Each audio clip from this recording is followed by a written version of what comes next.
कुंडली कवरदे आयुष्यात्री ज्ञानदेव तुकाराम पंढरीनाथ भगवान की जय श्री नवनाथ महाराज की जय अवधूत चिंतन श्री गुरुदेव दत्त वासुदेव हरे दिगंबरा दिगंबरा श्रीपाद वल्लभ दिगंबरा दिगंबरा दिगंबरा श्रीपाद वल्लभ दिगंबरा दिगंबरा दिगंबरा श्रीपाद वल्लभ दिगंबरा दिगंबरा दिगंबरा श्रीपाद वल्लभ दिगंबरा दिगंबरा दिगंबरा श्रीपाद वल्लभ दिगंबरा दिगंबरा दिगंबरा श्रीपाद वल्लभ दिगंबरा श्रीपाद वल्लभ दिगंबरा श्रीपाद वल्लभ दिगंबरा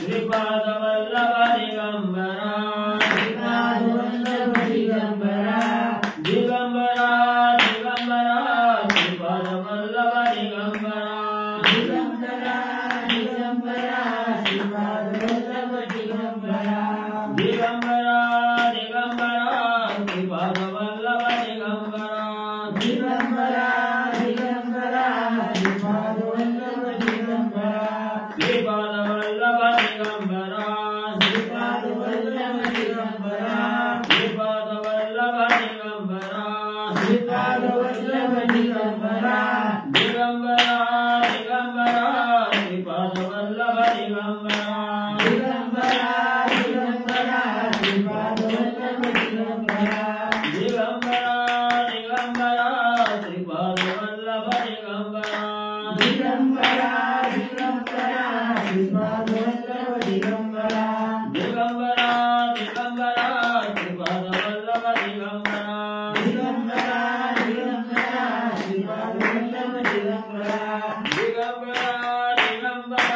श्रीपाद वल्लभ दिगंबरा दिगंबरा दिगंबरा श्रीपाद वल्लभ दिगंबरा श्रीपाद वल्लभ दिगंबरा श्रीपाद वल्लभ दिगंबरा श्रीपाद वल्लभ दिगंबरा श्रीपाद वल्लभ दिगंबरा दिगंबरा दिगंबरा श्रीपाद वल्लभ दिगंबरा दिगंबरा दिगंबरा श्रीपाद वल्लभ दिगंबरा दिगंबरा दिगंबरा श्रीपाद वल्लभ दिगंबरा दिगंबरा दिगंबरा श्रीपाद वल्लभ दिगंबरा दिगंबरा दिगंबरा श्रीपाद वल्लभ दिगंबरा दिगंबरा दिगंबरा श्रीपाद वल्लभ दिगंबरा श्री ज्ञानदेव पंढरीनाथ भगवान की जय श्री नवनाथ महाराज की जय अवधूत चिंतन श्री गुरुदेव दत्त वासुदेव हरि श्री गणेशाय नमः जयंती सिंदूरोत्मदेव यत्पाद पूज्यस्मरणं वासरमणिरेवं तं सरासि नाशयन्ति विघ्नं या कुन्देन्दु तुषारार्धवलय चूरवस्त्रावृतं या वीणावरदण्डमण्डितकराय श्वेतपद्मासनं या ब्रह्माजितशङ्करप्रभूति देवी तथा वन्दिता सामर्पात सरस्वती भगवती निश्चेति दर्पा मुखं करोति वाचालं पङ्गुलङ्घयन्ते गिरिं यत्र पदं वन्दे परमानन्द माधवं नारायणं नमस्कृत्य नरं चैव नरोत्तमं देवी सरस्वती व्यासं ततो जयमुदीरयेतं वसुदेवसुतं देवं कंसचाणूरमर्दनं देवकी परमानन्दं कृष्णं वन्दे जगद्गुरुं गुरुर्ब्रह्मा गुरुर्विष्णु गुरुदेवो महेश्वरा गुरुर्साक्षात् परब्रह्म तस्मै श्रीगुरवे नमः श्रोतावत्सुदेवस्वे रुक्मिणीवरा पाण्डुरङ्गाय नमः कुण्डलिकावलयाय श्री ज्ञानदेव तुकाराम पंढरीनाथ भगवान की जय श्री नवनाथ महाराज की जय श्री गुरुदेव दत्त वासुदेव हरि श्री गणेशाय नमः, श्री सरस्वती नमः, श्री नवनाथाय नमो नमः। जय जयाजी पंढरीच्या रुक्मिणी वराधी पुरुषाय पुंडलिक वर्ण पुंडलिकाक्षा सर्व साक्षी जाणता तो। त्याचं अनुसंधान ग्रंथ करते या ठिकाणी सांगतायत भगवान परमात्मा पंढरीचा मालक आहे आणि अनंत कोटी ब्रह्मांडाचा नायक आहे, रुक्मिणीचा पती आहे, परात्पर परब्रह्म आदि पुरुष असणारा तो भगवंत आहे। पुंडलिकाच्या प्रयत्नासाठी किंवा त्याला भेटी देण्यासाठी तो द्वारकेहून पंढरपूरला आलेला तो पांडुरंग परमात्मा आहे आणि तो सर्वांच्या हृदयामधला अंतर जाणणारा असा तो भगवान परमात्मा आहे असं सांगतात। हे जगत पालक जगन्नायक ब्रह्मांडावर यादव कुल टिळकाय आता भक्ती तारी दीपिका ग्रंथांत दृष्टी मिरवावी।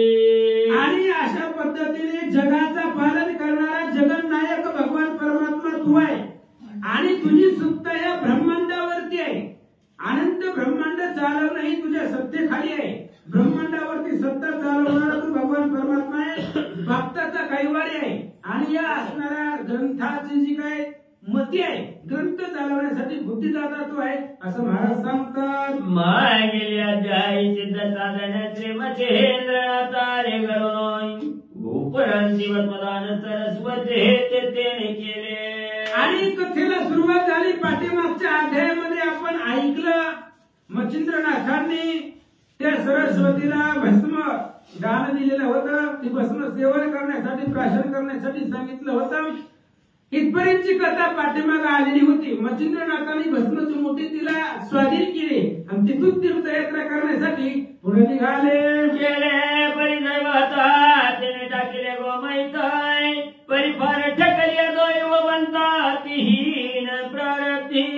मच्छिंद्रनाथांनी तिच्या असणाऱ्या प्रार्थनावरती किंवा तिच्यावरती दया होऊन कृपा होऊन भस्मची मुठी दिलेली होती आणि या भस्मची मुठी प्राशन सेवन केल्यानंतर दिव्य अशा साक्षात विष्णू तुझ्या उदराला येणार आहे असं सांगून निघून गेले। त्यांनी भस्मची मुठी दिली पण आदैव होतं तिच्या प्रार्थनामध्ये तिच्या नशिबामध्ये तो मुलगाच नव्हता म्हणून शेणाच्या ढिगाऱ्यामध्ये तिने ती भस्मची मुठी टाकून दिली। गैर पुसत लाभाला तो निर्दैवपणे पदी लोटीलाय की पुढे बांधत येता वहिला अंडभय आवडी न्याय। आणि घर विचारून आलेले होते म्हणजे एखादा असणारा लाभ यश कीर्ती आपलं घर विचारित यावं आणि आपण पायाने त्याला लुटून पाठवावं हाकलून द्यावं तशी अवस्था सरस्वतीची झाली आहे। मच्छिंद्रनाथाची भेटी तिच्या भाग्याने झालेली होती पण जसं आता दुसरा दृष्टांत दिला पुढे अंधाराच्या पुढे आपल्या पुढे त्या ठिकाणी धनाची गठुडे यावं धनाचा हांडा यावं आणि धनाच्या हांड्याच्या जवळ आल्यावर आपण आंधळ व्हावं तशी अवस्था तिची झाली। चिंतामणी तू आवडी गोपी गोपणी की खडा मनोरी देतो फेपणी झोपणी कशी शेती टाकी तशाई। किंवा चिंतामणी आपल्या असणाऱ्या शेतामध्ये सापडावा, चिंतामणी दुर्लभ आहे पण तो असणारा मणी सापडावा पण ते शेतकऱ्याला त्याचं ज्ञान नसल्यामुळं त्यानं तो असणारा खडा घेतला गोपनीत धरला आणि लांब भिरकावून दिला। घरी आलेला चिंतामणी त्यांना पाठवून दिला। तशा प्रकारची अवस्था सरस्वतीची झाली। पियुष घटा विष मनाने करी विटाय ते विप्रलया दैव पाठवणारलीचे सर्वस्वी। अमृताचा हंडा मिळावा अचानक अमृत पिल्यानंतर अमर होणार आहे मरणच येत नाही अशा प्रकारे अमृताचा हंडा मिळावा पण विष आहे म्हणून ते असणारा हंडा लुटून द्यावा तशा पद्धतीची अवस्था सरस्वतीची झाली। सहज काननी फिरता फिरता जाऊनी बच्चे कल्पत रुखालताय परिदैव इच्छा भूत खाईला तन्याय ते नारली। आणि सहज फिरत जावं आणि एका झाडाखाली बसावं पण ते कल्पतरूचं झाड असावं मनातल्या सगळ्या इच्छा पूर्ण करणाऱ्या त्या उन्हातून गेल्यानंतर त्या झाडाखाली बसावं आणि सहज मनामध्ये इच्छा व्हावी इथं पाणी असतं तर लगेच पाणी आलं पुन्हा जेवण असतं तर जेवण आलं मग सगळं मिळत जसं मनात इच्छा असेल तसं मिळतंय मग मनामध्ये विचार व्हायचं भूत तर नाही तेवढा भूत जेवण त्याला खाऊन टाकावं तशी अवस्था त्या असणाऱ्या सरस्वतीची झाली। की कामधेनु ग्रही आली ती बाहेर वळची जवळ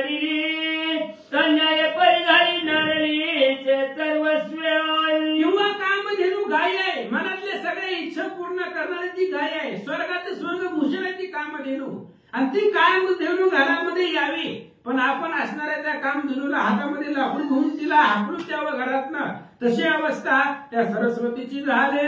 किंवा बाणराळीचा खेळी वेळी जण लागला हस्त कवळी, तो गार मनोरी चांदीला जाई महागोई निर्दैवी. किंवा सहज खेळताना चालत असताना रत्न हाताला सापडावं, निधान हिरा सापडावा आणि तो दगड म्हणून त्या ठिकाणी फेकून द्यावा, तशा पद्धतीची अवस्था सरस्वतीची झाली. सहज तुळे हाती परिसा खापर म्हणून टाकीता शेत्यासाय की घराला राजा हंस वायस म्हणून दगडी लावणी. किंवा असणारा परीस सापडावा, परीस आपल्याला मिळावा, हाताला लागावा. परीस कसल्याही लोखंडाचं सोनं करतं आणि ती परीस मिळाल्यानंतर ना एखादं खापर आहे म्हणून टाकून द्यावा, किंवा राजहंस घराला यावा आणि त्याला कावळा म्हणून समजून हाकून द्यावं, तशी अवस्था तिची झाली. हर देव देव उदिता परित्याशी भातले परमभूत आहे, तन्याय विप्रकंदेश घडणी आले महाराज. आणि यश देण्यासाठी भगवान परमात्मा असतो, म्हणून आपल्याला जशी पाहिजे आहे तसं प्राप्त होतं, पण त्याला वाटावं मग त्याचं झाडासारखं भूतच आहे की काही, तशी अवस्था तिची झालेली आहे. तिला तिच्या प्राप्तनानं नशिबानं योगी मच्छिंद्रनाथ आलेले होते आणि त्यांच्याकडून भस्मच मोठी प्राप्त झाली होती, पण लोकांच्या शेजार पदाच्या सांगण्यावरनं टाकून दिली. गेली कडे मच्छिंद्रनाथा पूर्व समुद्री जगन्नाथ आहे, करुणीच्या तुवंदा येता रामेश्वर दर्शनी. असं म्हणजे ती सरस्वतीच्या नशिबातच नव्हतं, तिच्या प्रार्थनामध्ये नव्हतं, त्याच्यामुळे जाऊ दे असणारे मच्छिंद्रनाथ पुढे निघाले.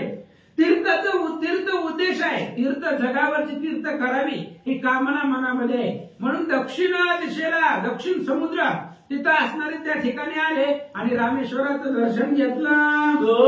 श्वेती एवढी करुणी करिष्णा जट देखील वायुनंदन, क्लेश शरीरात रवल्या पुनः शरीरी वैसलाय. आणि मच्छिंद्रनाथ ते दक्षिण समुद्र तीरावरती आले, तिथं रामेश्वराचं दर्शन घेतलं आणि त्यांची दृष्टी पुढे पाहिली, दिसलं त्यांना हनुमंतराय ते असणाऱ्या वानर वेशामध्ये वृद्ध अवस्थेमध्ये तिथं बसलेले मच्छिंद्रनाथांनी पाहिले गेले.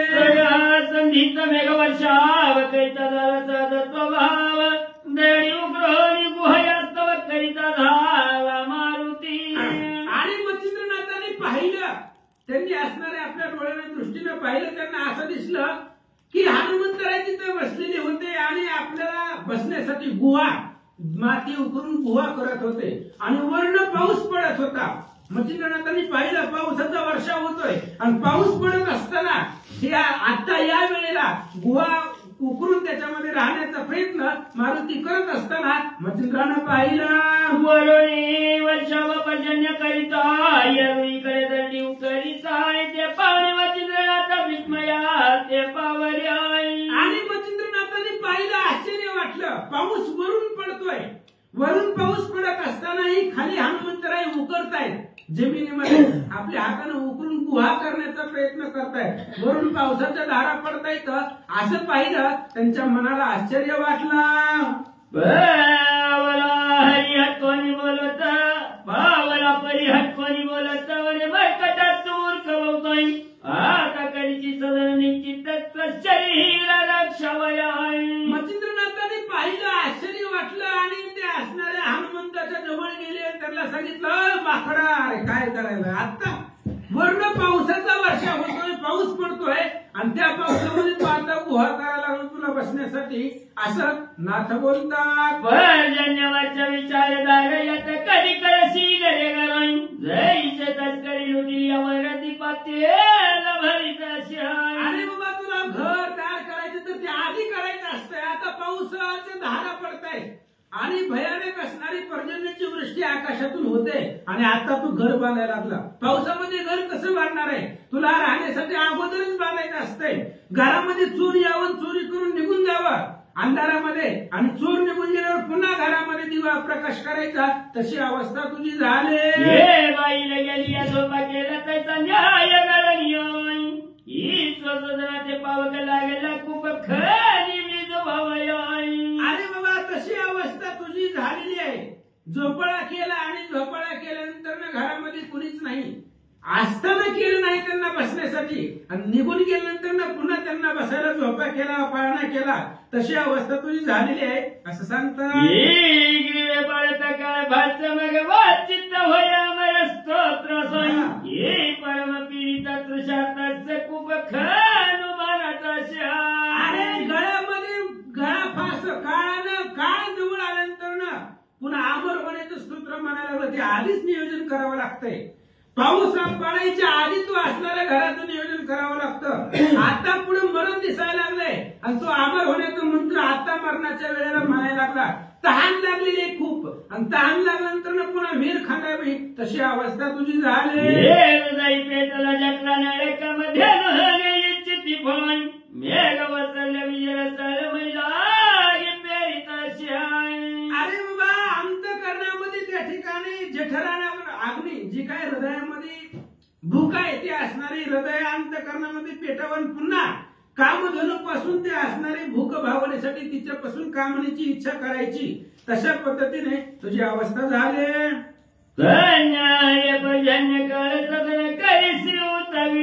तस्मात मुखम वाचाळ विरवाची पुढारा तशा पद्धतीने बाबा आता पावसाचा काळ चालू आहे आणि ते पाऊस काळामध्ये तू आता घर करायला लागला कधी तुझं घर उभं राहणार कधी तू त्या असणाऱ्या गुहेमध्ये बसणार वरून पावसाच्या मोठ्या मोठ्या धारा चालू आहेत असं मच्छिंद्रनाथ हनुमंतरायाला बोलतात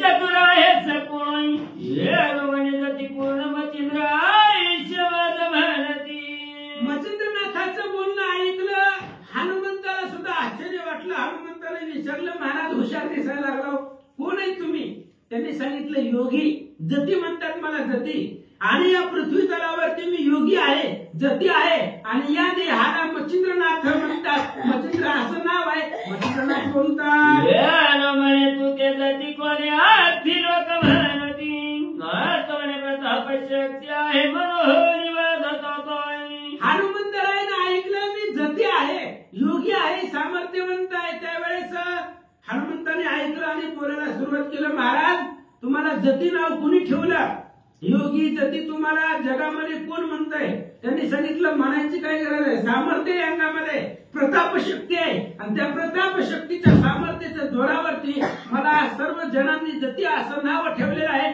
असं मच्छिंद्रनाथ बोलतात यावरी बोले वायू चुते आम्ही ऐकित जती हनुमंताय तो मिनुतर्ण नदी मैतल्य काही हनुमंतरायानं बोलायला सुरुवात केली म्हणले महाराज आम्ही एकच जती ऐकला एकच योगी ऐकला तो म्हणजे हनुमंतराय आहे आणि त्याच्यानंतर ना पुन्हा दुसऱ्या जतीचं नाव आम्ही ऐकलेलंच नाहीये जगामध्ये तो एकच जती सामर्थ्यवान हनुमंतराय होऊन गेला असं बोलू लागले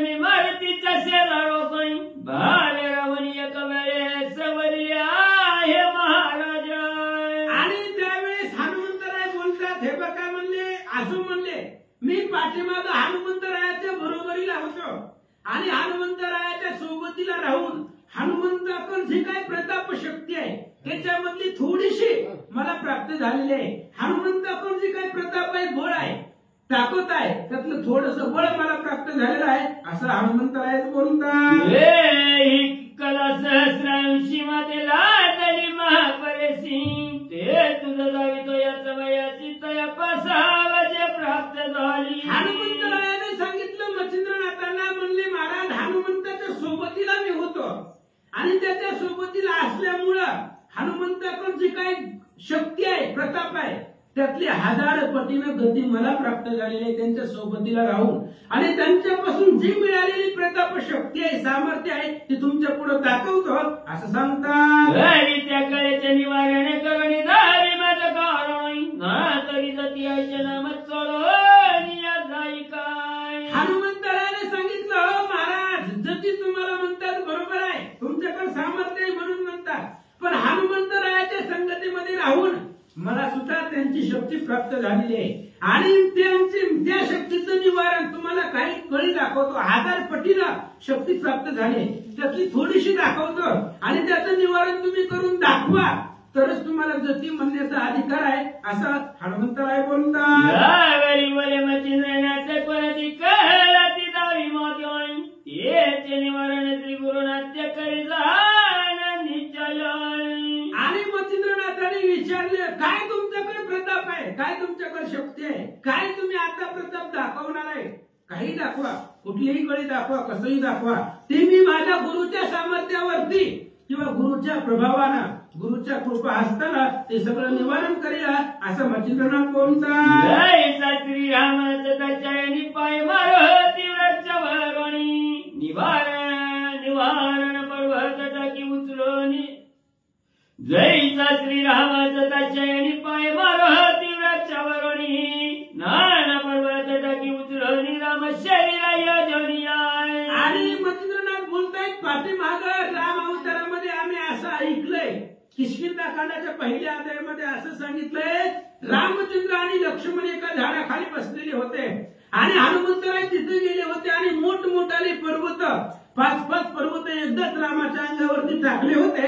टाकल्यानंतर रामेने त्वरिताच्या याला सज्ज करोनी चापवाई सकळ पर्वत करण निवारण करी. आणि पण हनुमंतरायने 5-5 पर्वत संगत सोडली रामचंद्राच्या शरीराला लक्ष्य करून रामाच्या अंगावरती.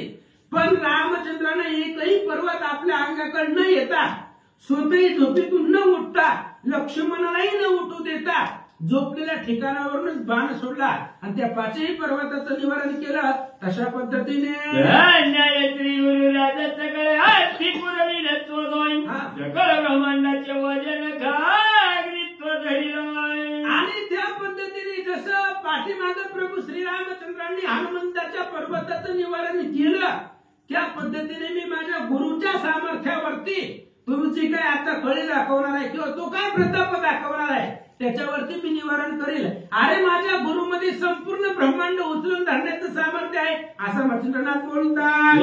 तुझी मरकटा करता मरकटा करता किती आश्य दावी आबाई हर कशील पाषंडात धोकशील कवळी.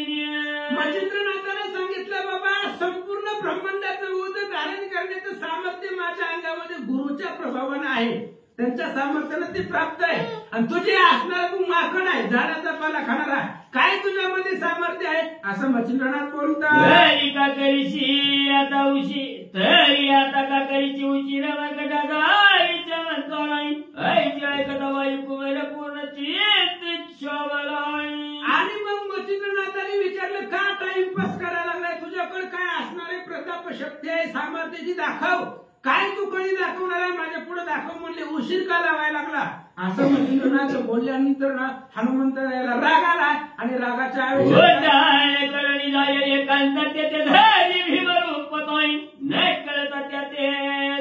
पर्वत उचलून हनुमंतरायाला राग आला, आवेश आला आणि मच्छिंद्रनाथाला न कळता, त्यांच्या लक्षामध्ये न येता आकाशपंथाला उड्डाण हनुमंताने केलं.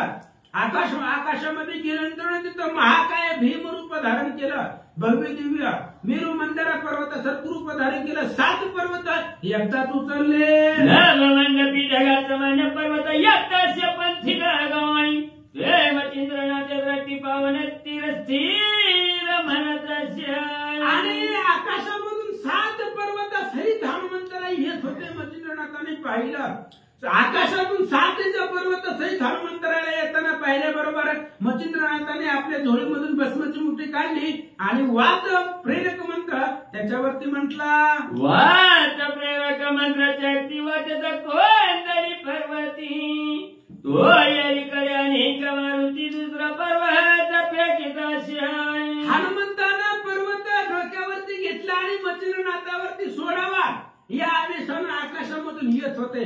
मच्छिंद्रनाथाने आपल्या झोळीतून भस्माची मुठी काढली, वात प्रेरक मंत्र त्याच्यावरती म्हटला गेला आणि हनुमंतराय येत असतानाच वाटेमध्ये त्या ठिकाणी असणार काय झालं, तो दुसरा म्हणता तिसरा येत 5 चौथा 5वा शतानुष्य मग एकाची मंत्र करून वात ठाईचे ठाई रोधिलाई. आणि मच्छिंद्रनाथाच्या अंगावरती हनुमंतराय पर्वताचं वर्षाव करत होते. 1 2 3 4 5 अनेक पर्वत सोडत होते. पण नाथाने वात मंत्र करून वाऱ्याचं असणारं आकर्षण मंत्र करून ते जागच्या जागी आकाशातून येणारे पर्वत आकाशामध्येच थांबवले गेले. गायीचे कंदूक वाळ केळतीमध्ये अटकता परत पंथी तर न्याय झाला पर्वती गायच्या ठाई ते जाती. जसं लहान लेकरू चेंडू खेळावा आकाशामध्ये टाकावा आणि पुन्हा ते असणारे चेंडू खाली यावे तशा पद्धतीने हनुमंतरायाने टाकलेली पर्वत पुन्हा त्या स्थानाला त्या वाद प्रेरक मंत्रामुळे त्या जागेला जाऊन पोहोचत होते. वायुनंदना पर्वत परत रेटी पावणी हनुमंतरायाने पाहिलं एक नाही दोन नाही 100पेक्षा अधिक पर्वत आपण या नाथाच्या योगीच्या अंगावरती टाकले. पण जसं पर्वत टाकत तसं माघारी जातोय जिथून आणला तिथं जातोय. याचं आश्चर्य वाटलं आणि रागही आला. जसं प्रलय काळीचा अग्नी खवळावा तसं हनुमंताला भयंकर राग आला. मग महापर्वत एक विस्तीर्ण उतरणी भावमत की यार पुन्हा पेकवाता मग हनुमंताने विचार केला आपण असंख्य पर्वत फेकले पण ते पर्वत जिथल्या तिथं जिथून आणले तिथं जाऊन पडायला लागले. याचा आश्चर्य वाटला आणि अधिक राग आला. मग हनुमंताने एक मोठा पर्वत आपल्या डोक्यावरती घेतला आणि तो पर्वत घेऊन येत असताना मच्छिंद्रनाथांनी पाहिला काय करता वायुकचन मंत्र म्हणून सबळ जुगाराने पाणी वायुनंदन चिंचिलाय. मग लगेच असणाऱ्या मच्छिंद्रनाथांनी पाहिलं डोक्यावरती मोठा पर्वत घेऊन हनुमंताचे वानर आपल्याकडे येत आहे. त्याच समुद्रामधलं छोटस पाणी मच्छिंद्रनाथांनी आपल्या हातावरती घेतलं. त्या पाण्यावरती वात आकर्षण मंत्र म्हटला आणि ते पाणी हनुमंताच्या अंगावर सोडून दिलं. शरीर वाता चलन वलन सर्व संगीत उद्वधाडतानी हात मौळीवर पर्वत राहिलाय. आणि मच्छिंद्रनाथाने त्या पाण्यावरती वात आकर्षण मंत्र म्हटला आणि हनुमंताच्या अंगावरती ती जल शिंपलं गेलं फेकलं गेलं. त्यावेळेस हनुमंताचं चलनवलन थांबलं आणि हृदयामधला जो वारा आहे श्वास आहे तो श्वासच बंद पडला.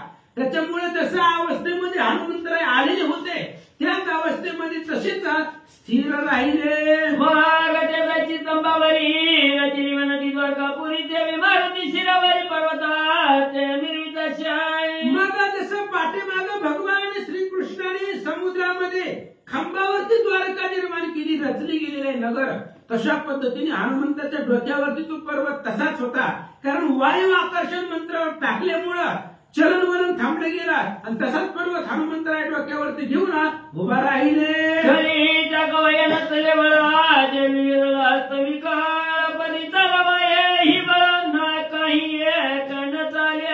तो पर्वत डोक्यावरनं खाली टाकावा तेवढं सुद्धा बळ हनुमंताकडून राहिलंच नाही. श्वासच बंद झाला त्यामुळे चलनवलन खुंटलं गेलं आणि अंगातली ताकद संपली गेली क्षीण झाली. उचललेला पर्वत खाली टाकावा तेवढं सुद्धा बळ हनुमंताकडे राहिलं नाही किंवा थोडस पुढे चालावं मागे सरावं सगळं बळ हनुमंताचं संपलं गेलं.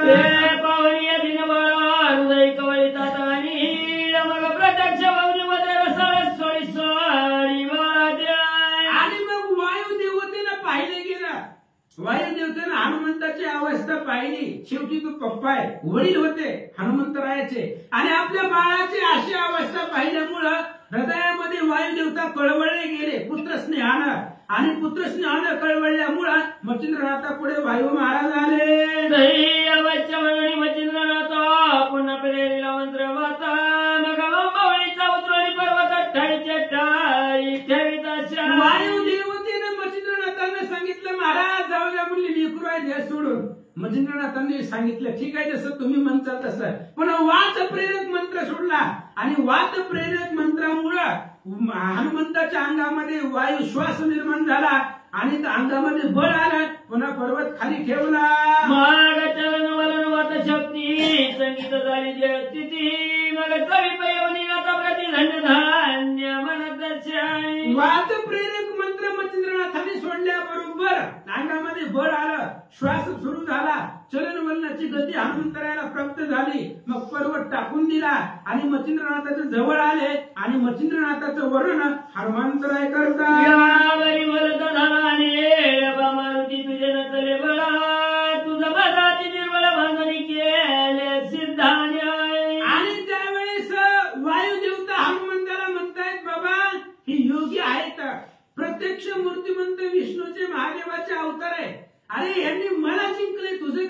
चालणार आहे, एवढं असणारं सामर्थ्यवान आहे की योगी आहेत, समर्थ आहेत, असं वायुदेवता हनुमंताला सांगतात.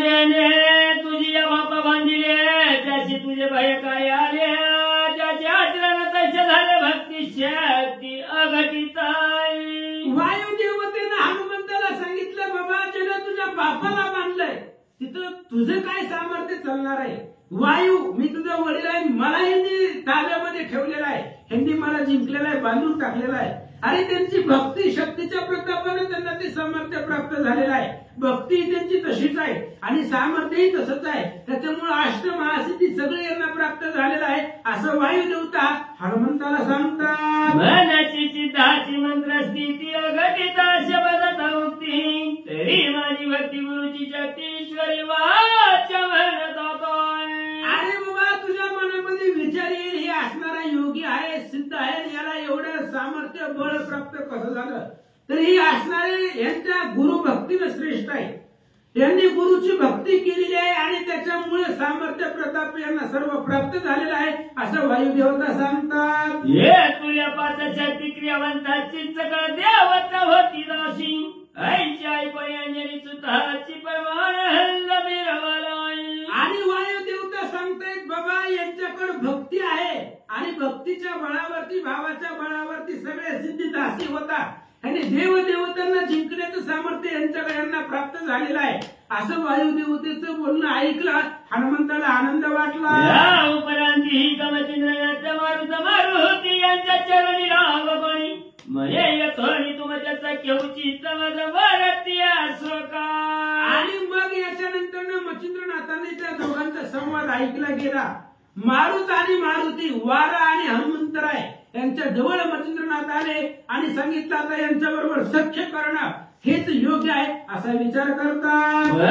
प्रसन्न चित्ती समीर मारुती म्हणती बार तत्वकार्याती आणि आपली शक्ती सुख संपत्ती तुझा देऊ. आणि लगेच मच्छिंद्रनाथाच्या पुढे वायू आणि हनुमंतराय आले, त्यांना नमस्कार केला त्या दोघांनी, वारानं आणि हनुमंतानं.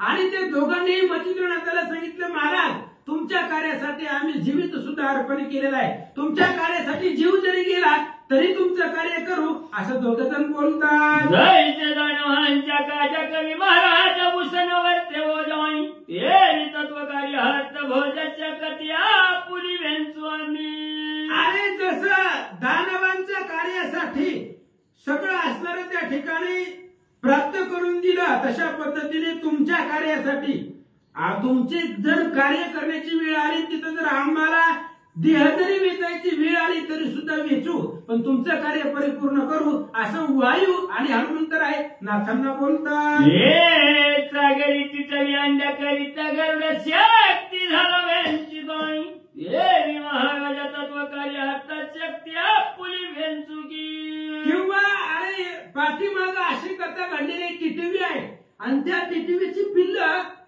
टिटवी नावाची पक्षिणीची पिल्ल बेडकानं खाऊन ती बेडूक समुद्रामध्ये गेला होता आणि त्या असणाऱ्या टिटवीच्या सहाय्यासाठी गरुड आलेला होता. स्वतः गरुड, भगवान परमात्मा, ब्रह्मदेव सगळे त्या टिटवीच्या मदतीसाठी आले. तशा पद्धतीने तुमच्या कार्यासाठी आम्ही तत्पर हजर राहू असं दोघे जण बोलतात. विधीच्या संकटात विष्णू मत्स्य अवतार घेतोय, न्याय तत्वकार्य हस्तशक्ती आपुली वेंचुकी. किंवा पाठीमाग ब्रह्मदेवाचे वीट चोरून नेले ते असणाऱ्या शंकासुरानं आणि त्या शंकासुराला मारण्यासाठी भगवान श्री विष्णूंनी मत्स्य अवतार धारण केला ब्रह्मदेवाच्या कार्यासाठी आणि ब्रह्मदेवाचे वेद आणून दिले. त्या पद्धतीने आम्ही तुमच्या कार्यासाठी जीवित सुद्धा अर्पण करू असं वायू आणि हनुमंतराय बोलू लागले. ऋषीच्या चापाप्रतीचा विष्णू झाला कष्टी, न्याय तुझ्यासाठी शक्ती आपुली वेंचुकी. किंवा ऋषींनी शाप दिलेला आहे आणि त्या शापासाठी भगवान श्री विष्णू सुद्धा कष्टी झाले, त्यांनाही त्रास झाला. पण ऋषींचं वरदान खोटं होऊ द्यायचं नाही. किती जरी त्रास झाला तरी ऋषींचं, ब्राह्मणाचं वरदानाचं प्रतिपालन करणं हे भगवान श्री विष्णूंनी सहन केलं. त्या पद्धतीने आम्ही त्यांना जेवढा पाठीमागे त्रास झाला तसं आम्ही त्रास करून सुद्धा तुमचं कार्य परिपूर्ण करू असं दोघे जण बोलतात. व पुणी प्रीती वायुनंदनी म्हणती बाहेर तीर्थगमन सती नाम निर्विकार. आणि अशा वायुदेवतेनं आणि हनुमंतरायानं बोलल्यानंतर ना मग सांगितलं महाराज जतीनाव तुम्हाला जे आहे ते योग्य आहे, सोबत आहे. कारण आमच्या पुढे सुद्धा म्हणजे आम्हाला सुद्धा हरवलं तुम्ही, एवढा प्रताप शक्ती तुमच्याकडे आहे, म्हणून जतीनाव तुम्हाला असू द्या मिरवा, असं हनुमंतराय बोलतात. यावेळी बोले मच्छिंद्रन नाथ जतीनाथ होईन विचापाई परी एक कल्पना उदेली चित्तात त्या भ्रांती निवती काय. मच्छिंद्रनाथाने सांगितलं आम्हाला लोक जती म्हणतात आणि जती नावानेच आम्ही प्रख्यात होऊ, जती योगी प्रताप सामर्थ्य या नावानं आम्ही जगामध्ये मिरवू. पण मनामध्ये एक शंका आहे, ती शंका तुम्हाला विचारतो, त्या शंकेचं निरसन करा. मला कल्पना कोणाची उदेली का मला तुझ्याची ती नाथ म्हणे तू सर्वज्ञ मूर्ती आयुष्य भविष्य जाण्याची. आणि हनुमंतरायाने विचारले महाराज मनामध्ये कोणती शंका आली, तुमच्या मनामध्ये काय आलं. त्यावेळेस मंत्रिगणाने सांगितलं हनुमंतराया तुम्हाला त्रिकाळाचं ज्ञान आहे, आयुष्य भविष्य सगळं तुम्हाला माहिती आहे, पाठीमागं पुढे काय होणार आहे त्रिकाळाचं ज्ञान तुम्हाला आहे, असं मंत्रिगणात बोलतात. सर्वज्ञाचं नीती विवाद केला का माझं प्रती आणि भेटी झाली नागाश्वस्ती तुझी माझी पूर्वीचा. आणि त्यावेळेस विचारलं मंत्रिगणात बोलतायत हनुमंतराया तुम्हाला सगळं माहिती असताना माझ्या बरोबर भांडणं का केली, युद्ध का केलं, तुम्हाला माहिती होतं मी कोण आहे, आणि एवढं सगळी माहिती असताना पाठीमागे सुद्धा आपली भेट झालेली आहे. मग एवढं सगळं माहिती असताना तुम्ही जाणत असताना तुम्ही भविष्य ओळखत असताना माझ्या बरोबर लढी का केली, युद्ध का केलं मला सांगा. युद्धाचे कवित्व कर्म निवार दिनाच्या पाणी आईच्या चणीच काय माहित धक्का केली. हनुमंतराया तुम्हाला सगळं माहिती आहे आणि शाबरी विद्येचं कवित्व सुद्धा केलेलं आहे आणि त्याच्यामध्ये सगळे देवदेवताचं वरदान आम्हालाही प्राप्त झालेलं आहे, मिळालेलं आहे. मग असं सगळं माहिती असताना सुद्धा माझ्या बरोबर युद्ध का केलं सांगा. यावेळी बोले वायुनंदने तू करीत असल्याचीच नाही तेव्हा तुझ्या ओळखून तुझं पासी मी आलो. आणि त्याच वेळेस हनुमंताने सांगितलं महाराज तुम्ही इथं आलो या रामेश्वराच्या ठिकाणी आणि या रामेश्वराच्या नदीमध्ये दक्षिण समुद्रामध्ये स्नान करत असताना मी तुम्हाला लांबून पाहिलं आणि तुम्हाला पाहून तुम्हाला ओळखून मी तुमच्यापाशी आलो, असं हनुमंतराय बोलतात. कवी नारायणाचा अवतार जननी भेदे मच्छुराई हे माहित परिकल्पनेवर चित्त काय उदेले. अरे बाबा मला माहिती होते तुम्ही कोण आहात, तुम्ही कोण आहे, कवी नारायणाचा अवतार आहे, माशाच्या पोटामधून तुमचा जन्म झालेला आहे, महादेव पार्वतीचा मंत्र उपदेश तुम्हाला झालेला आहे, ती ऐकून तुम्ही माशाच्या पोटामधून बाहेर आलात, सगळं मला माहिती आहे. आणि माहिती असतानाच मी तुम्हाला ओळखून मी तुमच्यापाशी आलो, असं हनुमंतराय सांगतात. हे नागपत्री आत्महत्याशीवर वाटला देव तुझे पावती घरी त्याचा विद्येच्या सामर्थ्याची पाहू आयुष्य वाटले. हनुमंतरायाने सांगितलं बाबा मला माहिती होतं तुम्ही ईश्वर आहात, भगवंताचे अवतार आहेत, मला माहिती होतं.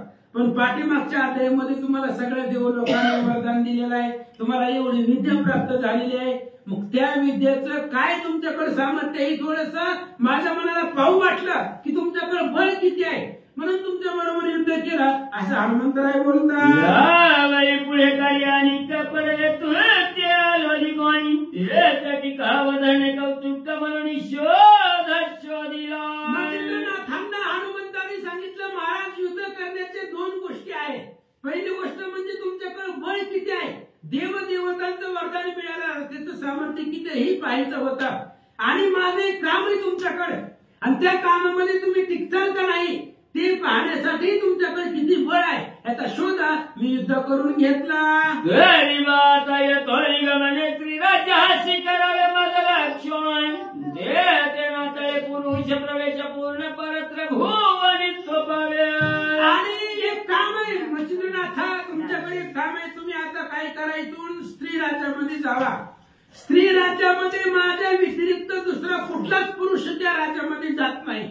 आणि जर जाण्याचा प्रयत्न केला तर गेला तर तो परत म्हणजे मरतो. त्या स्त्री राज्यामध्ये पुरुषाला एंट्री नाही. त्या ठिकाणी पुरुष गेल्यानंतर ना तो मरेल. म्हणून तुम्ही योगी आहात, तुम्ही त्या ठिकाणी जावा असं हनुमंतराय सांगतात. बरे झाले तुझे लक्षण तुझची आहे माझे कारण माझ मस्तकीचे वज उतरणे तुझे हात होईल. हनुमंतरायाने सांगितलं महाराज तुमचं दर्शन झालं, समाधान वाटलं अंतःकरणाला. आता माझं जे काही डोक्यावरचं वज आहे ती वज थोडस कमी होईल, मलाही त्या ठिकाणी विसावा मिळेल, माझ्या डोक्यावरचं वज कमी होईल. म्हणून एक तुमच्याकडे काम आहे, तुम्ही स्त्री राज्यामध्ये जावा असं बोलल्यानंतर नाथ काय विचारतात. यावेळी बोले मच्छिंद्रनाथ कैसा झाला हा चिरुणी काय सर्व कामाच्या वाईच तत्संग पांग निरोपी. त्यावेळेस मच्छिंद्रनाथाने विचारलं डोक्यावरती वज आहे, कशाचं वज आहे, काय तुमच्यावरती संकट आहे मला सांगा आणि सविस्तर सांगा, मुळापासून सांगा की तुम्ही कुणाचे ऋणी झाला तर काय वज तुमच्या डोक्यावरती आहे ही सगळी कथा मला सांगा असं मच्छिंद्रनाथ हनुमंतरायाला बोलतात. यावेळी बोले मच्छिंद्रनाथ कैसा झाला चिरुणी व्यक्त सर्व कामाच्या वायू सुद्धा संग पांग निरोपी. हे रुमणे योग ध्रुमा रामाच्या गणाला श्यामा सीता चिती पावनी उगमा लंका पती मारविला. हनुमंतरायाने सांगायला सुरुवात केली, म्हणले महाराज पाठीमागे राम अवतारामध्ये आम्ही लंकेला गेलो, रावणाला मारलं, सीतेला सोडवलं आणि तिथून माघारी अयोध्येला आलो. तही सीता घेऊन अयोध्या जाता परिचितेच्या कामानं वेगळी चित्ता आहे का सत्व मारुती करिता महिला हाय काय. आणि आम्ही सीतेला घेऊन अयोध्येमध्ये आलो. अयोध्येमध्ये आल्यानंतर ना सीतेच्या मनामध्ये प्रश्न आला, तिला वाटलं की बाबा रामाची सेवा करणारा निस्सिम भक्त हनुमंतराय, दास्यत्व निकट हनुमंते पै केले म्हणून देखील रामचरण दास्य करणारा जगामध्ये एकच हनुमंतराय आहे असं सीतेला वाटलं होतं. तरी हा सर्व संपूर्ण संपन्न कांताधन सुत एक सदना जरी वितळे चुक संसारी साधन कांते मागे होत. आणि सीतेला असं वाटलं की बाबा रामचंद्राचं दास्य करणारा सेवा करणारा जगामध्ये हनुमंतराय एकटेच आहे. मग त्या हनुमंताला पत्नी असावी, मुलं असावी, त्यांचा संसार असावा आणि तो सुखानं व्हावा असं सीतेला वाटलं होतं असं हनुमंतराय सांगतात. तरी या मारुतीशी कांता करणा उचल चुक संपन्न परिभ्रमचारी मग वाचन मान्य करील की नाही. आणि सीतेच्या मनामध्ये असं प्रश्न निर्माण झाला की बाबा मला वाटतंय हनुमंताला बायको असावी, मुलं असावी, त्यांचाही संसार असावा असं माझ्या अंतकरणाला वाटतंय, पण हनुमंताचं व्रत आहे ब्रह्मचारी राहण्याचं. मग मी जे बोलते किंवा तुम्ही बायको करा, लग्न करा, संसार करा असं म्हणणं हा माझं हनुमंतराय मान्य करतील का, माझं ऐकतील का असं सीतेला वाटलं होतं. तरी याचे वचनी गोवना ग्रंथाश्रमी करावा वायुनंदन आयच्या सीतेने कर्मला पाचारी आंबाते. आणि मग सीतेच्या मनामध्ये विचार आला हनुमंतराय आपलं ऐकतील का नाही, आपलं बोलणं मान्य करतील का नाही. पण मला असं वाटतंय की हनुमंताला गृहस्थ आश्रमामध्ये आणावं, त्यालाही त्या ठिकाणी बायका मुलं प्राप्त करून द्यावा असं सीतेच्या मनामध्ये होतं. जवळी बैठवणीत न्याय चौकाय माग मुख कुरवाळो म्हणे बाबारुती धतू धन्यत निलवा की असं शिपाई. आणि अशी सीतेच्या मनामध्ये इच्छा झाली, तिनं आम्हाला बोलवलं. आता आई साहेब आहेत त्या अखिल कोटी ब्रह्मांड नायकाच्या पत्नी आहेत म्हणून तिनं बोलवले, बरोबर आम्ही गेलो, मी गेलो सीतेच्या पुढं. आणि सीतेच्या पुढे गेल्याबरोबर तिनं सांगितलं हनुमंतराया तुम्ही जगामध्ये रामाचे दास्य करणारे सर्वश्रेष्ठ भक्त आहात असं बोलू लागले. गरीब माझे एक मागणे ज्याची तरी उत्तम माईन यावरी तुही नकार मधला गुण देणार नाही. आणि लगेच सीता मातेने विचारलं, म्हणले महाराज हनुमंतराया माझी एक मागणी आहे तुमच्याकडे आणि ती मागणीला तुम्ही नकार सहसाही देणार नाही. माझी जी इच्छा आहे ती इच्छा तुम्ही पूर्ण करणार अशी मला आशा आहे असं सीतामाता बोलतात. उदाहरणांची ती आपला प्राण परिण कारण देवाचे कारण शिबिरायने कपोता कारण मांस धीरले रती रती. आणि सीतामाता बोलतायत हनुमंतरायाची काय उदार असतात ती आपल्या शब्दासाठी आपला प्राण देतात. पण आपले शब्द खाली पडू देत नाही. बघा पाठीमाग हा शिबी राजा आहे आणि त्या शिबी राजाने ते असणाऱ्या कुपुतासाठी किंवा पक्षासाठी आपल्या शरीराचं मांस त्या पक्षाच्या वजा एवढं काट्यामध्ये ठेवलं. एवढे उदार राजे पाठीमाग होऊन गेले. पाहे स्त्रियाला उदार कीर्ती बाळ दिले याच्या काहाती न्याय त्याचा पंक्ती तुया सची कपिंद्रा. पाठीमागे जे धीर वीर राजे होऊन गेले त्यांच्या शेजारी किंवा त्यांच्यामध्ये तुमचा नंबर लागतोय. अहो बघा श्रेय राजा एवढा उदार होता की आपलं लेकरू याचकाच्या हातामध्ये भगवान महादेव आलेले होते याचकाच्या रूपामध्ये त्यांना आपलं बाळ स्वाधीन केलं. एवढे उदार राजे पाठीमागे झाले आणि त्यांच्याच पंक्तीमध्ये तुम्ही आहात. आईशी ऐकता जननी वचना परमतोषला वायुनंदना मने मायो कामना कोणा उदित करी देईन मी. असो पांडुरंगा करो प्रथम नमन दुसरे चरण संतांच्या त्यांच्या कृपा आशीर्वाद आणि गतीचा विस्तार बाबाजी सद्गुरू असतो का. बसलेले सर्व श्रोते मंडळी साधू संत यांना साष्टांगपणे पद परमकथेला सुरुवात करते. अनुसंधान आहे आपली हकीकत हनुमंतराय मच्छिंद्रनाथाला सांगू लागलेले आहेत. कशाचा ऋण आहे माझ्या बी डोक्यावर कुणाचं तरी वज आहे. मच्छिंद्रनाथ म्हणले तुम्ही मनोज मार्गतुल्य वेगम जितेंद्रिय बुद्धिमत्ता वरिष्ठ असे हनुमंतराया तुम्ही तुमच्या डोक्यावर कुणाचं बाबा वज. मच्छिंद्रनाथाला हनुमंतरायाने सांगायला सुरुवात केली. राम असणाऱ्या लंकेमध्ये राम राज्याची गुढी उभा केली. 33 कोटी देवांची बांधवडी सोडवली गेली. सीतामाऊलीला सोडवलं लंकेत आणलं आणि प्रत्येकाला सीतामाऊली बक्षीस देतो. त्या बक्षीस नंबर संपला गेला आणि सीतामाऊलीनं मला जवळ बसवलं आणि बसवलं सीतामाऊली काय म्हणणं माहितीये का. घर पोर बायका असलं म्हणजे लय बरं आहे का नाही. म्हणले त्याच्यात सीतामाऊली म्हणू लागल्या हनुमंतराया घराला शोभा स्त्री असली तर लय असली म्हणजे असली स्त्री असावी तुम्हाला असं वाटतं. मला म्हणजे आपण जन्मताच ब्रह्म कसोटे माझ्या आईनं मला लग्न पाहिलं नव्हतं पण ते सीतामाऊली मला म्हणू लागल्या मला वाटतं तुम्हाला बायको करून द्यावी. म्हणून एक दिवशी सीतामाऊलीनं मला जवळ बोलवलं आणि सीतामाऊली म्हणू लागल्या हनुमंतराय सूर्यवंशात पाहायला गेलं तर बरं का पण रामचंद्राच्या भाऊच एका दृष्टीनं पाहायला गेलं पण ती पिंड घारीने दडपिलं तो अंजनीने सेविला अंजनी जेता पदावी महाबंधुरा आहे पोटी असं असणारा अशा हनुमंतरायला सीतामाऊलीनं जवळ बसवलं आणि जवळ बसून म्हणू लागल्या मी मागण ती मागणं द्या. हनुमंतराय म्हणजे देतो बाबा माग आई साहेब. ये रे म्हणे करतल भाष्य देशी आपुल्या सद्भावासा तरी मम कामनेची औसा दृश्य करीना तुझ बारे.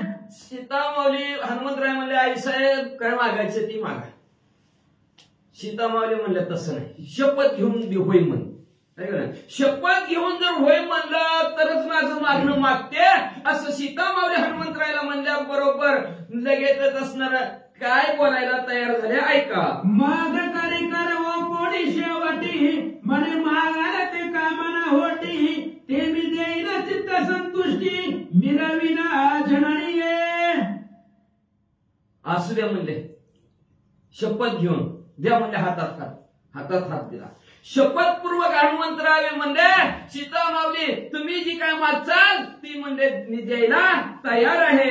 ये रे म्हणे मम कामना तू आचरावे गृहस्थ आश्रमा कांता करुणी संसार उगमा सर्व सुख भोगावे. सीतामाऊली म्हणू लागल्या माझ्या मनातली इच्छा आहे तुम्ही हनुमंतराया लग्न करावं आहे का नाही. तुम्ही काय करावं ग्रहस्थ आश्रमी व्हावं का तर सगळ्यात श्रेष्ठ आहे ग्रहस्थ आश्रमी बरं का. 4 प्रकारचे आश्रम पण चारी त्या 3 आश्रमाला जगवण्याचं काम कुणाचं असेल तर ग्रहस्थ आश्रमाचं आहे. ग्रहस्थ आश्रमाला सुखे करावा संसार सुखाने संसार त्यांनी करा न संडावे दोन्ही वार पण दोन्ही वाराला सोडायचं नाही. एकादश सोमवार सुखाने संसार करायचा 2 वार सोडायचे नाहीत. असं असणारे सीतामाऊली हनुमंतराला सांगत आहेत मला वाटतं तुम्ही ग्रहस्थ आश्रमी व्हावं आणि कांता करून संसार करावा. तुम्ही एक असणारी सुंदर स्त्री बरोबर लग्न करावं व्यवस्थित संसार करावा आणि जी काय संसारातलं सुख आहे त्या सुखाचा उपभोग घ्यावा आता हनुमंतराय ब्रह्मचारी आणि सीता माऊली संसारातल्या. आता संसारात काय सुख आहे त्यांनी 6 महिने भोगलं की लंकेत जाऊन, है का नाही? काय वाचा. हा काय ऐकता वाघवाटी सप्रेम खोचला आपुले पोटी म्लान वदन चित्त हिंपुटी परम संकटी पडियेला. असं मागणं मागितलं सीता माऊलीनं. आता किती बघा ब्रह्मचारी माणूस त्यांना म्हणजे सीता माऊली लग्न करा. आता ते संकटातच पडले. खाली मान घातली आणि शब्द तर दिलाय, होय कोण मागून ती देणार. शब्द तर दिला. पहिल्या शब्दाला किंमत होती. बोले तैसा झाली त्याचे वंदावे पावले होते असणार. आता बोलते ते पण थोडी वेळाच म्हणते मी कुठं म्हणतो नाही का नाही. अशी भानगड आहे. या वाटावर त्या वाटावर कधी करता सांगता येत नाही. आणि पण पहिल्या शब्दाला जागत होती माणसं. कुठलाही कार्य करत असताना शब्द दिला की पक्का म्हणायची. आणि तसंच सीतामाऊलीला तर शब्द दिलाय. काय करायचं? खाली मान घातली. मागणं तर लय अवघड मागितलं. देता होय बी म्हणणार नाही बी म्हणणार. खाली मान घातली. मागण देता मातेशी काही उत्तर येऊनी बैसला श्रीरामा समोर परिचित व्रती कुमित मुखचंद्र श्री रघुत्तमे पाहिला. सीता माऊलीला होय बी म्हणले नाही तर नाही पण म्हणले नाही. काहीच म्हणले नाही. उठले प्रभू रामचंद्राच्या समोर येऊन बसले. आता मग चेहरा पडलेला, खाली मान घातलेले. मग प्रभू रामचंद्र म्हणजे हनुमंतराय लय काम पडलं का दिवसभर आले आले लगेच चालाय का नाही. काय झालं नेमकं? चेहरा का पडला? आज काय झालं? तुम्हाला कुणी काय बोललं का हनुमंतराया? काय झालं एवढं? तुम्हाला काय दुःख झालं? कोण काय बोललं का? घरातलं कोण बोललं का? आमच्यातलं कोण बोललं का? काय झालं का? कुणाची आठवण आली का तुम्हाला हनुमंतराया? असं का तुमचा चेहरा पडला? माग जवळी पाचारोडी हृदयी धरित आली दयाळ आई. वा वा. म्हणे बारे तुझा व्यर्थ केवी मुखचंद्र वाळला. दयाळ आई, अतिशय दया दाखवणारे आई, अधिष्ठान ईश्वर हे प्रभू रामचंद्र उठले आपल्या सिंहासनावर ना. प्रभू हनुमंतरायाच्या जवळ गेल्या. हृदयाला हनुमंतरायाच्या लावलं. आई जसं बाळाला लावावे तशा प्रकारचं लावलं. आणि हनुमंतरायाला विचारलं प्रभू रामचंद्राने, बाळा हनुमंतराया का हो तुमचा चेहरा पडला? कोण तुम्हाला काय बोलला? का दुःख दिसतंय चेहऱ्यावर? माग प्रांजळी सर्व कथना श्रीरामाती निवेदुना नेत्रे अश्रुम्लान वदन मी करोनिया बैसलो. काय सांगणार म्हणजे मी प्रभू रामचंद्र हनुमंतराय मच्छिंद्रनाथाला त्यांची कथा सांगत आहे. प्रभू रामचंद्राने विचारलं चेहरा का पडला? काहीच सांगता येईना. हुंकच महिना गेला मला म्हणजे. आपोआप डोळ्यातनं गळगळा सुरू व्हावं लागला. खाली मान घातली. काहीच बोललो नाही. पर्यांतर साक्ष रघुकुळ टिळका म्हणे वायन मानी दुःख स्त्री राज्याच्या स्त्रिया सकळिका कांता असती तुझ्याची. काय करणार? काहीच बोललं नाही. रडत होत. तेवढ्यात प्रभू रामचंद्रांनी ओळखलं का?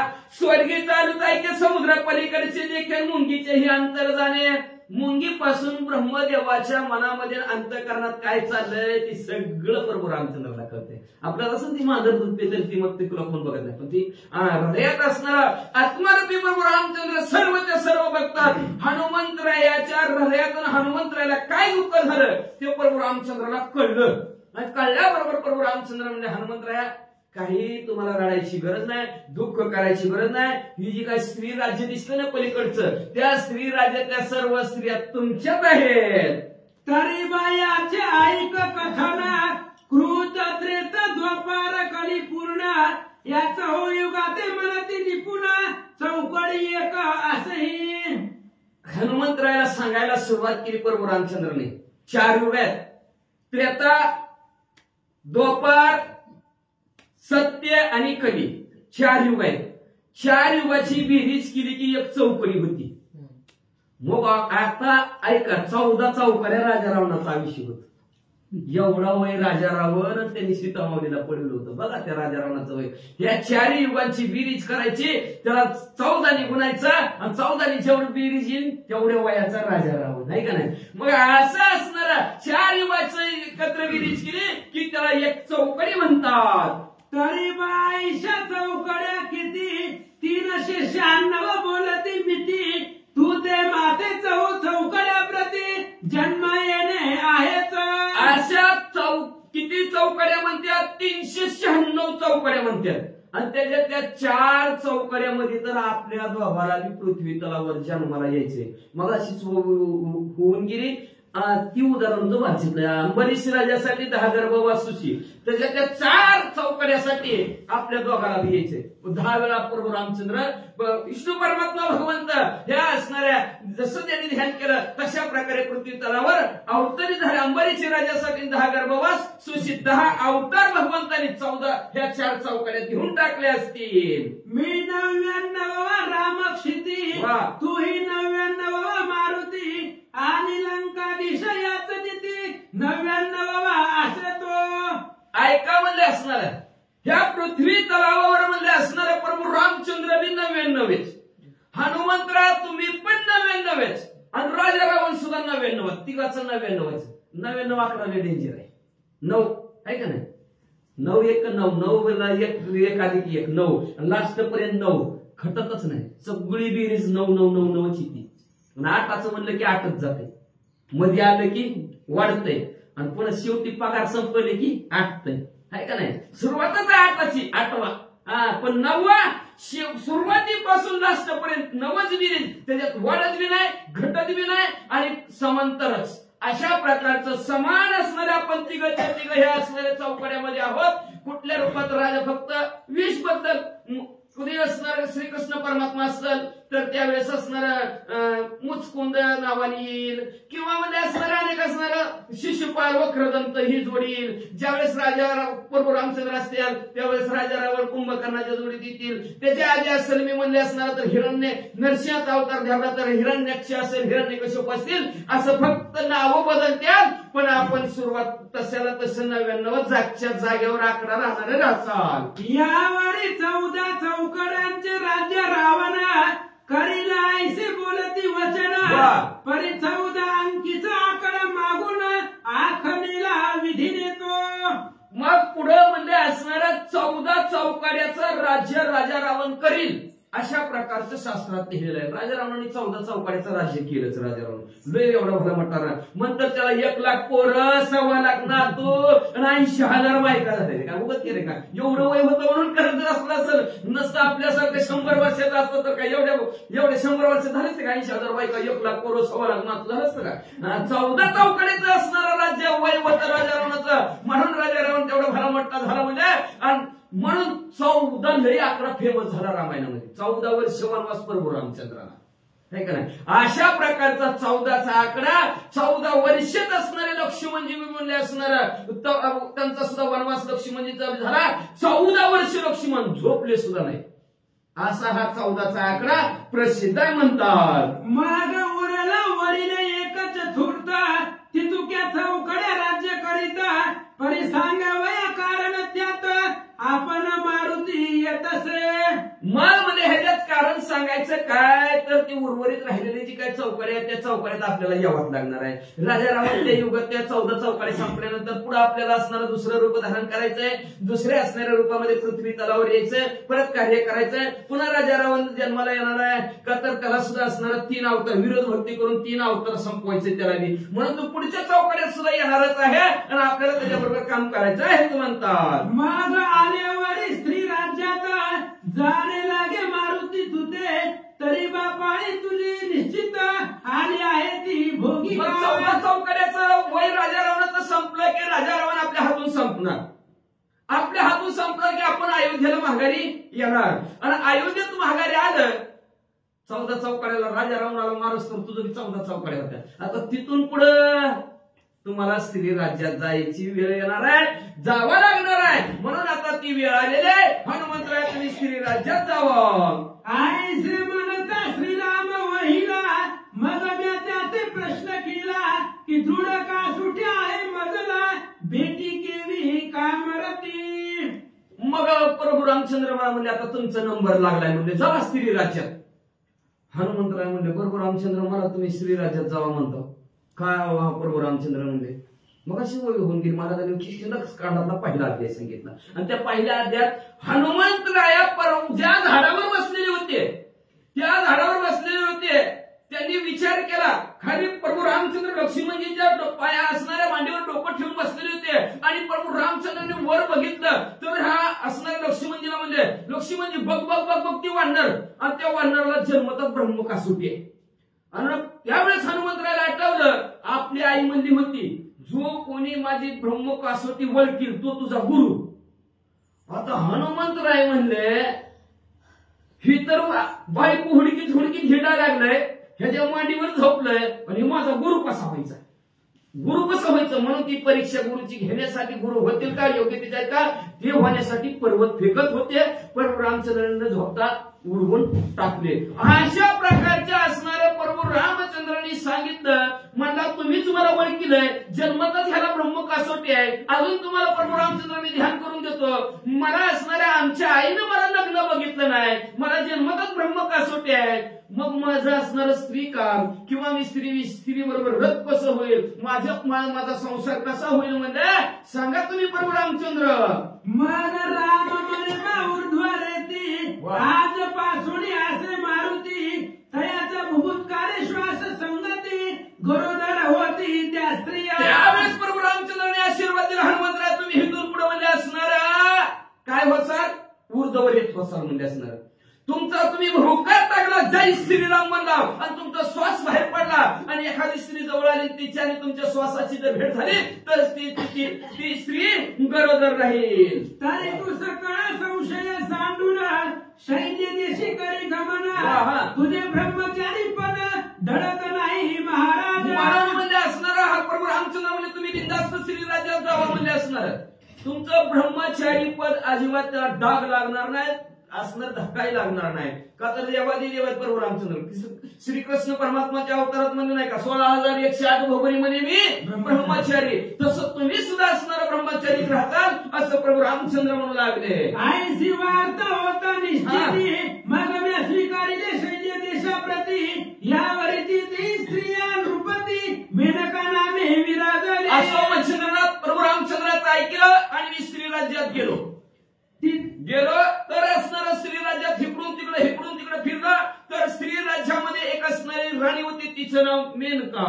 ती ते पृथ्वीची देश वार्ता आई किंवा झाली की पुरुष कांता देश देशी उभयता रमत आले स्वइच्छे. मला म्हणजे ते त्या गावात गेलो त्या गावाची असणारी राणी मेनका होती सहज तिच्या महालामध्ये गेलो तर ती मला म्हणायला लागली काय महाराज असलं काय येत असले आमच्या गावाकडे म्हणजे अहो मी पेपरला वाचते टीव्हीत बघते आणि मोबाईलवर सुद्धा बघते बंद पडत आल्या टीव्ही आता मोबाईल सुरुवात झाली की जिथं अख्खा बाकीचा देश आहे सर्व देशामध्ये स्त्री आणि पुरुष मिळून राहतात मिळून संसार करतात आणि आमच्यात देव दानव मानव सहित पशु पक्षी नव जाता सकळ स्त्री पुरुष उभयता इंद्रिय सुखे सुखावती. काय सांगायचं हनुमंतराव तुम्हाला आम्ही बघतो म्हणजे ऐकलंय मी देवाने केलं म्हणून आम्ही केलं म्हणून काय होतंय काय का नाही म्हणजे देवांनी सुद्धा लग्न केले की म्हणजे देव सुद्धा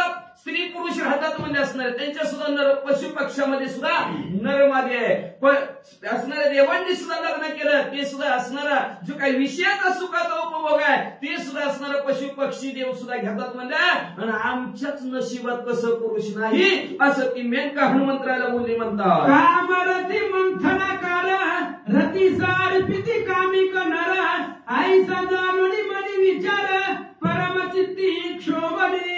मग म्हणजे जिकडं तिकडं बघा तिकडं सगळ्या देशात म्हणजे असणारा सर्व असणारे कामातून पुरुष असतील ते सर्व असणारे ते रती सुखाचा आनंद घेतात म्हणजे जिकडं बघा तिकडं स्त्री पुरुष एकत्र राहतात म्हणजे आणि आमच्याच गावात कसं काय नाही म्हणजे आम्ही नुसतं स्त्रियाच राहतो म्हणजे रागाला म्हणजे असणाऱ्या त्या वेदिकेला हनुमंतराला काय म्हणू लागले मग तिने मांडलेले अनुष्ठान मनामाची काम वरुण की प्रत्यक्ष होवणी वायुनंदन रतिरत्न अर्पुतया.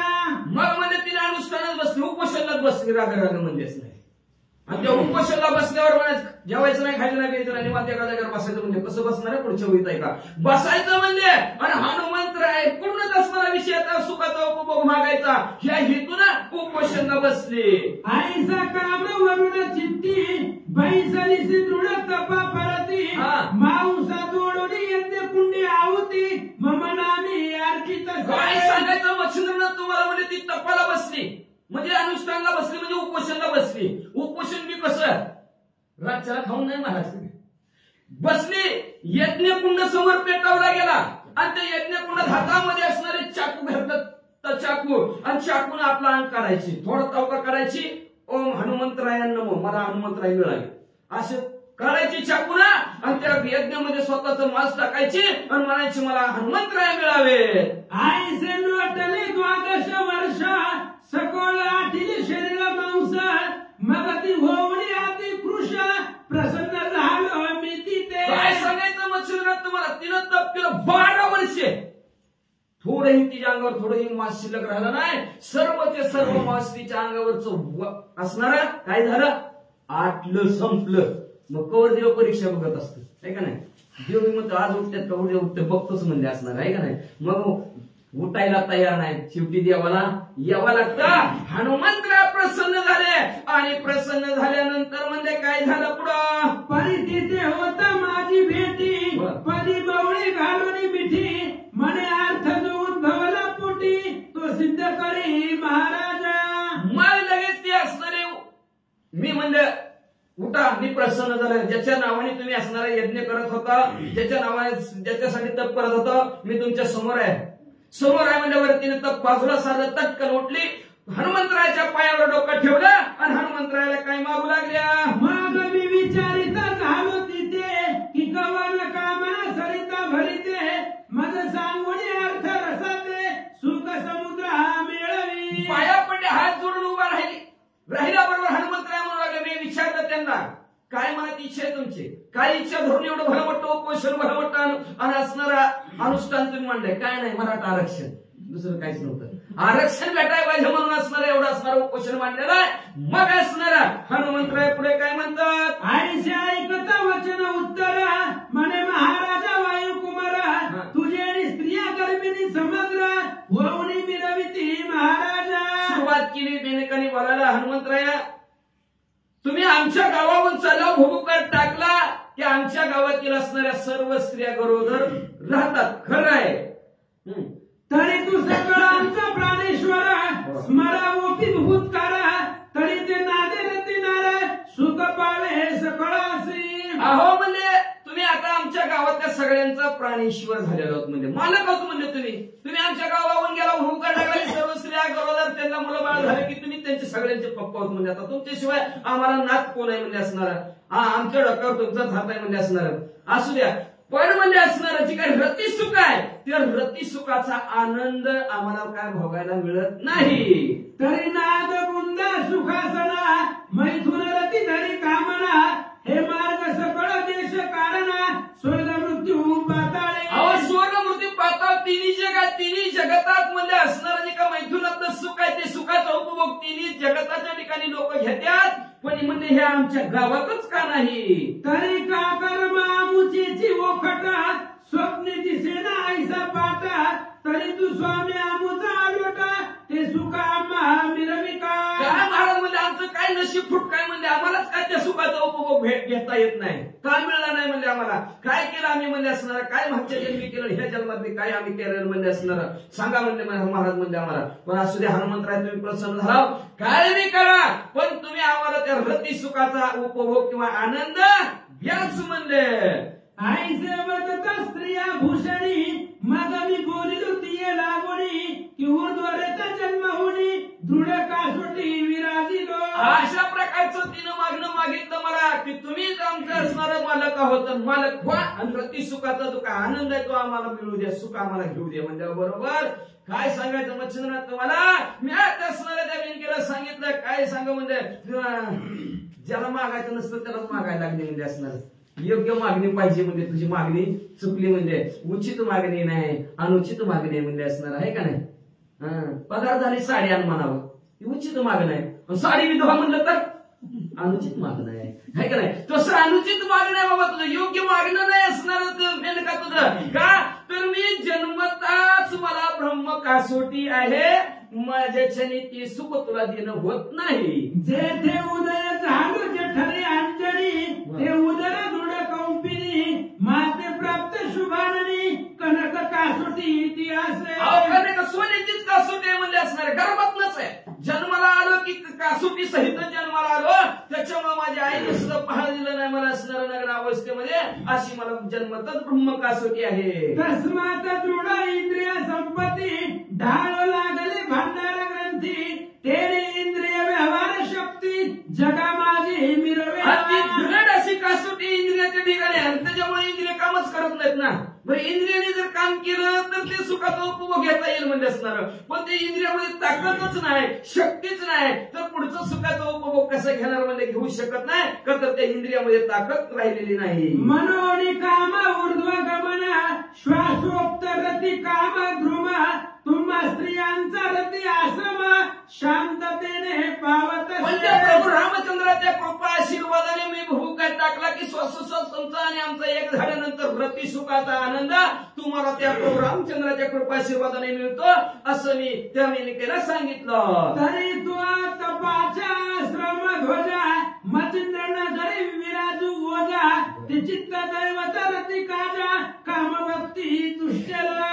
पण असू दे जाऊ दे, म्हणजे तुमची इच्छा आहे ना देवाला पूर्ण करावं लागते, नाहीतर काय कोणी देव म्हणेल का त्याला? देव म्हणणारच नाही की देतो तो देव, ज्याचं त्याचं काम आहे, आपलं मागायचं काम आहे, पण मागणं ही उचित असावं, योग्य असावं, नाहीतर काय मागू नये. लय मागणारे हुशार काय मागणारे असणारे कशी व्यवस्थित काही व्यवस्थित असू द्या, पण मागावं काय योग्य. राजा प्रसन्न झाला आणि काय पाहिजे ती माग, काय मागितलं सुना गेलं का मागणं गेलं, तसं नाही मागतं यायला सुन्यातच खुश, संपलं का नाही. तशा प्रकारचं असणारं मागणं मागता आलं पाहिजे. तिचं मागणं पूर्ण देव, मागणी देव पूर्ण करा देव. चतुरात्व शिरोमणी गुण लावण्याची खाणी समर्थ देव, मागल ती देतोच देव, म्हणून त्याला मागतात म्हणजे असणारा. मग असणारं काय मागितलं होतं तिनं की मला रती सुखाचा आनंद आहे, हनुमंतराय म्हणजे माझ्या चरित्र देता होऊ येत नाही, पण तुझ्यासाठी म्हणजे असणाऱ्या ह्या पृथ्वी तलावर नवनारायणातील कवी नारायणाचा अवतार पृथ्वी तलावर झाल्यानंतर मच्छिंद्र नामाने ज्यावेळेस पृथ्वी तलावर वावरतील तेव्हा मच्छिंद्रनाथाला तुझ्या सुखासाठी पाठवतो. मनसी मच्छिंद्र आहे कोण, तरी तो प्रत्यक्ष कवी नारायण, तो तपाच्या कामे बैसून फलद्रुम होईल की. मग म्हणजे तुझ्या असणारा जे काय तप केलाय त्या तपा आशीर्वाद म्हणून किंवा तपाची फलप्राप्ती म्हणून ते मच्छिंद्रनाथ येतील आणि तुझ्या असणारा सुख तुला असणारे ते देतील. तू म्हणशील ते मच्छिंद्रनाथ कोण आहेत, तर ऐक पुढं. आईसे बोलून तीर्थावरती तुष्ट केली सकामारथी, तरी तू जाऊनी मनोरथी तुष्ट करी महाराज. ते असणार प्रत्यक्ष कवी नारायणाचे अवतार मच्छिंद्रनाथ आहेत म्हणजे असणार, आणि ते तुमच्याकडे पाठवतो म्हणजे असणाऱ्या महिन्याकीने. मग तुम्ही काय करा, जी काय असणार तुमचं जे काय सुख आहे, जो काय आनंद आहे, त्यांच्याकडून तुमच्या मनातल्या सर्वच्या सर्व असणारी इच्छा तुम्ही पूर्ण करून घ्या, आणि तुम्ही तप केलेला आहे त्या तपाची तुम्हाला फलप्राप्ती होईल म्हणतात. येरू म्हणे ऊर्ध्व रेता माते हे कार्य निरोपिता, तरी ब्रह्मचर्य तो समूळ प्रथा आमचं वले जाईल. मग म्हणजे असणार मच्छिंद्रनाथाला सांगून टाकलं हनुमंतराने, मग आता तिची इच्छा पूर्ण करण्यासाठी तुम्ही जावं म्हणजे असणार. आणि मी माझं ब्रह्मचार्याचं व्रत आहे म्हणजे असणार. मच्छिंद्रनाथ म्हणले मी ब्रह्मचारीच आहे, मी पण ब्रह्मचारीच आहे की म्हणजे असणार.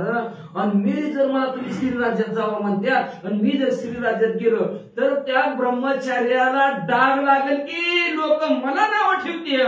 मी तो उदास काम शक्ती नवे मनातील नाथपंथी, जती नामी जग विख्याती जगा माझी मिरवलो. ह्या जगतामध्ये मी जती म्हणून नावारूपाला आलेलो आहे. एवढंच नाही, नवनाथ नाथ पंथातील मी आहे, आणि कामाविषयी आसक्त आहे. सक्ती मला नाही, आसक्त आहे.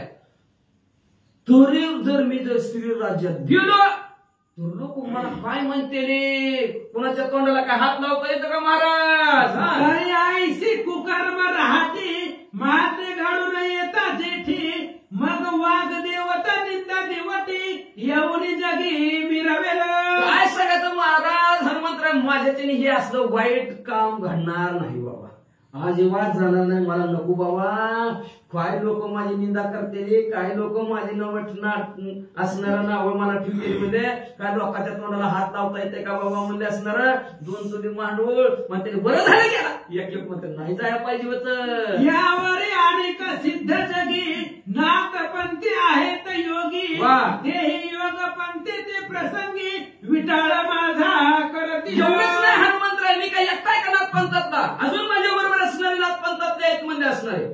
आणि त्यांना जर कळलं, अहो ब्रह्मचारी म्हणतात, योगी म्हणतात, जती म्हणतात, नाथ म्हणजे जगताचा मालक म्हणतात, जिथं कमी तिथं आम्ही असे नवनाथ आहे. पण हेच असणार स्त्री राज्यात गेले सुखाचा उपभोग घ्यायला त्याच गावात गुंतले. अहो बाकीची नाथ महाराजातली आमच्या संप्रदायातली लोक माझा विटाळ मानते, मला त्या नाथपंथात हाकलून देते. एवं स्त्री संघ श्लाघ्य फार अपकीर्तीचे दृढ भांडार सर्व विनाशी मोहनास्त्र स्वीकारावे हे वाटेना.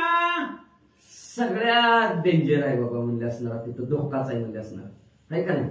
डेंजर नेलेलं असतं धोका आडवा पट्टा कुठं आहे म्हणजे असणाऱ्या स्त्री संगतामध्ये. पण काहीच असतं बरं का. आता ही मोजक्याचं सांगतात काही असणाऱ्या का तर स्त्री हे रतन की खान आहे का नाही. जिस नारी से पैदा हुए हनुमान भीष्म असे आज त्या सगळं स्त्रीपासूनच तयार होतं. पण इथं असणाऱ्या जी काय काही असणाऱ्या जी काय स्त्रिया त्या स्त्रीच्या संगतीनं वाटोळं झाल्याशिवाय राहतच नाही म्हणतात असणाऱ्या. मच्छिंद्रनाथ मध्ये ते आता ब्रह्मचर्य म्हणून म्हणत असते तसं असते. पण आपल्यासारखं म्हणणार आहे कवा होतंय आहे का नाही. मन म्हणजे असणारा मच्छिंद्रनाथ असणारा म्हणू लागलेले आहेत. ऐका म्हणजे असणारा जी असणाऱ्या जी काय स्त्री आहे त्या स्त्रीचा संघ असणारा अतिशय खोटा आहे म्हणजे असणारा फार आहे. अपकीर्तीचं दृढ भांडार असेल तर स्त्रीचा संघ आहे म्हणजे असणारा. सर्व विनाशाला कारण कोण असेल तर स्त्री आहे म्हणजे एवढंच नाही. मोहनास्त्र कळलं का नाही. ज्या कामाला जायचंय ती काम सुद्धा विसरणं आणि तिच्या पशीत बसणं याला म्हणायचं मोहन अस्त्र. आणि असं हे मोहन अस्त्र म्हणजे स्त्री. आणि असल्या अस्त्रात मला नाही बाबा गुतायचं. मच्छिंद्रनाथ आता काय बघा आता काय उदाहरणं देतात, किती बोलतात आणि पुन्हा काय करतात. स्त्रियां सगळे बहुत नाडले अपकीर्ती जगी मिरवले आणि सर्व सुकृत आमचवले हृदय पोते ते वाताचे. काय सांगायचं महाराज म्हणजे तुम्हाला हनुमंतराया जेणे मध्ये अभिलाषीने ते विसावर गेले भल्या केली माती. आणि पुढच्या ववीत रावणा तुझा पहाड किती आहे का नाही. पुढच्या ववीत रावणाचं उदाहरण असं बड्या भल्यांना स्त्री संघाने असणारा सोडणार नाही म्हणजे असणार. जपी असतील तपी असतील कुणी असं जगताच्या ठिकाणी म्हणजे असणार आहे. सगळं असणार अपकीर्ती जगात झालेले सगळ्यांची म्हणजे असणार. स्त्री संघात कित्येक जण तर असणार स्त्री संगतीमध्ये असणारे गेलेले आहेत. म्हणजे सर्व सुकृत आचवले जन्माला पासून स्त्री संघ होईपर्यंत जेवढं जे पुण्य केलेलं आहे स्त्री संख्येला रिकामं पोत पुण्याचं भरलेलं पोत स्त्रीचा संख्याला की रिकामं पोत होतं. पुन्हा कुणाचं झालं कसं होतं वाचा पुढच्या वव्या. पाहे अमरेंद्र झाला भग्न चंद्र मिरवला कलंके करुणा समूळ राज्य विनाश रावण स्त्री लोभे नाडला तो. म्हणजे असणारा स्त्रीचा लोक पूर्वी कुणाला घडला गेला म्हणजे 33 कोटी देवाचा राजा इंद्र आहे. पण इंद्रापाटी भगत गौतमी 14वा अध्याय आहे ना. अरण्यकांडच आहे का मला माहितीच तुम्हाला. 14वा अध्याय असणारा रामायणामधला अरण्यकांडात असणारा आणि त्याच्यात इंद्राचं वर्णन आहे. 33 कोटी देवाचा राजा इंद्रदेव आणि त्याने अहिल्याचा अभिलाष धरला. गौतम ऋषीनं शाप दिला इंद्राला भग पडतील का तर गौतम ऋषीच्या असणाऱ्या वेशामध्ये आला आणि त्या इंद्रदेवाने गौतम त्या अहिल्याचं असणारं छेडछाड केली. म्हणून तेवढ्यात त्या असणाऱ्या ऋषीवर आले. गौतम ऋषी आले इंद्राला शाप दिला. इंद्राला पडली भग. मोराच्या रोपात पळाला म्हणून त्याला भग पडली. सगळ्या अंगात पू आणि रक्तच. पण मलमपट्टी सुद्धा करणार गपची बसला होता. पण शेवटी म्हणजे असणार त्यांनी तो शाप दिला भगवंताने त्याच्या अंगावर पुन्हा ती डोळं झालं. डोळं मोराच्या पोलावर असती नाहीतर तिथं सगळं जखमाच होते त्याला आली. मग असं इंद्रदेव 33 कोटी देवाचा राजा पण स्त्री लोकांमुळे असणारे त्याला सर्वांगाला भग पडली गेली. आणि एवढंच नाही चंद्राला त्यांच्या गुरुवर यांनी सांगितलं होतं पत्नीकडे लक्ष दे. लक्ष देऊन सांगितलं होतं चंद्रदेवाला. चंद्रदेव म्हणजे बरं लक्ष देतो. पण त्यांनी काय केलं लक्ष द्यायचं का नाही बाहेर ना. पण ती स्त्रीच्या आतमध्ये शिरले त्या गुरुपत्नीचा अभिलाष झाला. त्यांनी अभिलाष झाला नाही आतमध्ये शिरवून रक्षण करायचं म्हणला. तेवढ्यात परिचय झाला गुरु स्त्रीला. तर चंद्राला काळा डाग आहे अजूनपर्यंत म्हणजे असणार. एवढंच नाही एका 80,000 घरी आहेत तरी सुद्धा 80,000 एक सीता मावली आणा गेला. 1,00,000 कोण संपले. 1,25,000 नातू संपले. सोन्याची लंका होती. 7 कोटी घरे सुद्धा कांचनाची 17 किलोचा उमरा होता, उमरा एका दरवाजाचा. 7 कोटी घर होती. चिरेबंदी नेणं किती एवढी संपत्ती होती, पण धुळीत मिसळा तीळ तर्पण करायला सुद्धा कोणी राहिलं नाही. विभीषण काका प्रभू रामचंद्राला शरण गेले म्हणून एवढं झालं. एका स्त्रीचा अभिलाष धरला, संपत्ती गेली, संतती गेली, ज्ञान बी गेलं. विधी सुताची ब्रह्म कासोटी, ती क्षण मात्र झाली सुटी. 60 पोरे निर्मूली पोटी, दैन्य भाजावर येली. ये दिवशी नारद मुनी म्हणले नारायण नारायण करत द्वारकेच्या ठिकाणी गेलेले. गेल्यानंतर बघितलं श्रीकृष्ण परमात्मा या दरवाज्यातनं गेलं. हायतच पत्नी संग तिकडून गेलं तर हायतच पत्नी संग. पलीकडे 2-4 खोल्या आहेत, तशा 16,108 खोल्या होत्या श्रीकृष्ण परमात्माच्या. आणि प्रत्येक घरात गेलं की प्रत्येक घरात श्रीकृष्ण परमात्मा दिसायचं. म्हणजे देवा किती बायका आहेत तुम्हाला? म्हणले 16,108. आम्हाला बघा की एखादी तरी म्हणलं तुम्हाला वर म्हणला. आणि त्या नारदाची श्रीकृष्ण परमात्माने नारदी केली. श्री संघाचं सांगितलं गेलं. श्रीचा संघ किती वाईट असतो म्हणजे नारदाची नारदी केली. 60,000 पोरं त्याच्याकडून मिळाली. 60,000 पोरांना जन्म घालायला लावला त्या नारद मुनीला. असं स्त्री संघामुळे नारद मुनी सुद्धा ब्रह्मदेवाच्या मुलगासारखं नारायण करतात. पण एकच दिवशी गुंतले 60,000 पोरे झाले. याची नीती तदा तात, आकर्म प्रवाही कन्यरत. विधी ऐसे नाम उचित, अविधी प्रमाणे बुडवी. याची नीतीनं प्रमाणे असणार ब्रह्मदेवाने 4 खाली 184 योनी निर्माण केली. जन्माला घालायचं काम असणार ब्रह्मदेवाकडे आहे. पण त्या ब्रह्मदेवाने एक दिवशी सरस्वती मातेकडून आपलीच मुलगी नटलेली तर पटली नाही का काय म्हणावं लागणार आहे. नटलेली एक दिवशी असणार. पंचमीचा सण असं नटली मुलगी नटली की तीच कामातूर झालं. आणि मुलीच्या पाठीमागच ब्रह्मदेव पळायला लागलं सरस्वती मातेच्या. स्त्री संघाला भरले असणारे ब्रह्मदेव तेव्हापासून ब्रह्मदेवाची पूजा कोण करीत नाही. फक्त पुष्करलाच असणार ब्रह्मदेवाचं मंदिर आहे. कोण ब्रह्मदेवाचं ध्यान तरी करते का? कोण त्याची पूजा करते? कुठं मंदिरात येत का नाही? ते विधी होता पण अविधी कशामुळे झाला? स्त्री संघामुळे झाला म्हणतात. पाहत पितो त्र्यंबक, तापसियान माझे असे अर्क. परी काम जरी अष्टोदक, बिल्लीनी उदरी बाबा देव देव बरे महादेव म्हणतात त्यांना. सगळ्यात देव मोठा पण भिल्लनी के पिछे यांनी सुद्धा मध्ये तपांमध्ये श्रेष्ठ कोण असतात तर महादेवजी म्हणतात. पण त्या महादेवजीने एक दिवशी त्या भिल्लनीला पाहायला गेला. जप तप बाजूला सोडला आणि महादेवजी त्या भिल्लनीच्या पाठीमागे पळू लागले. धन्याय तपो जेठी, काम रंबेच्या तरुणी पोटी. आंजवणी तप घे नरोटी, तन्यायाची मिरवी तसे. बघा त्या न्यायामध्ये तपांमध्ये श्रेष्ठ असणार आहे. काय त्या रंगाच्या पाठीमागे असणारे लागलेले आहेत. आपण बघतो की ते गाढवाच्या लग्नात ते बघा पुढे कथा ऐकायला मिळणार आपल्याला. म्हणजे असणार अनेक असणारे कामातून झालेले रंगाच्या पाठीमागे गेलेले आहेत. आणि आपलं जे काय तप आहे ते सगळंच्या सगळं संपूर्ण हातात नरोटी भिक्षा पात्र अवलंबलेले ते असणारे श्री संघामुळे. त्याच्यात विश्वमित्र असतील, व्यास महाराजांचे वडील त्यांचं काय पराशर ऋषी, ती तप पराशर ऋषी. आणि एका नावातनं जात होते आणि नावातनं जात असताना कोळ्याची मुलगी चालवत होती ना. मुलगी बघितली त्यांनी आणि मुलगी बघितली तेवढी सुंदर त्यांना वाटली. 3.5 कल्प आयुष्य होतं. एवढं तप होतं आणि एवढं असणारं त्यांचं आयुष्य होतं आणि एवढं पुण्य होतं. ते 3.5 कल्पाचं पुण्य होतं आयुष्य जगायचं. पण तेव्हा त्या स्त्रीवर त्या मुलीवर मन गेलं आणि तिला म्हणलं कामरती सुखाचा अनुभव पाहिजे म्हणल्याबरोबर ती म्हणले दिवस असतं का म्हणले असणार. एक कल्प असणार त्याने आपलं पुण्य असणारा विषय संपला. दिवसाचा अंधार व्हावा. दिवसाचा अंधार केला. मग नावेत चालत होती. म्हणजे नावेत असतं का पाण्यात असतं का म्हणजे जरा बाहेर. मग त्यांनी एक कल्पाविषय नावच बाहेर काढली. आणि कोळ्याची मी म्हणले हिंद्री काय म्हणे दिसते मला सुंदर. त्यांनी असणार पुढेच असणारा जे का आपलं का पुण्य आहे ते पुण्य माझं सगळं जाऊ दे पण हिला सुंदर बनव. हिला सुंदर बनव. एवढं तपांमध्ये श्रेष्ठ असणाऱ्या पराशर सुदे हातात त्या एका स्त्रीमुळे एका नावेतल्या मुलीमुळे असणाऱ्या हातात नरटी पात्र धरावं लागलं म्हणतात. आईचा विश्वामित्र तो अमित्र झाला, याची नीती वदसी मला. तरी वडी कामा तरीला व्याघ्र भया नांदवी. अशाच प्रकारचे विश्वमित्र सुद्धा म्हणजे असणार आहे. न स्त्री अथवा असणारा पुरुष कुणी का असणार म्हणजे असणार. पण स्त्रीचा संघ जर धरला पण कसा कामातून दृष्टीने जर धरला तर म्हणजे नक्की त्याची फलिती झाली. विश्वाचं मित्र होतं पण को मित्र झाला. कशामुळं हे असणार 3.5 कल्प आयुष्य असणार घालवलं स्त्री संघामुळे असणार अशा प्रकारे असणारा भल्याला असणारा स्त्री संघामध्ये असणारा संपवलेला आहे. महान मंत्र आहे. मला तुम्ही स्त्रीचा संघ धर्माचा म्हणजे एवढी उदाहरणं दिली मच्छिंद्रनाथाने एवढा प्रभू महान मंत्र आहे मच्छिंद्रनाथाने सांगितलं. पुन्हा पुढे काय झालंय का आयशाय कोणी मच्छिंद्र वचन मने बारे योग ध्रुमन या नदी राहती पूर्ण भोग भोगिता निर्दोष.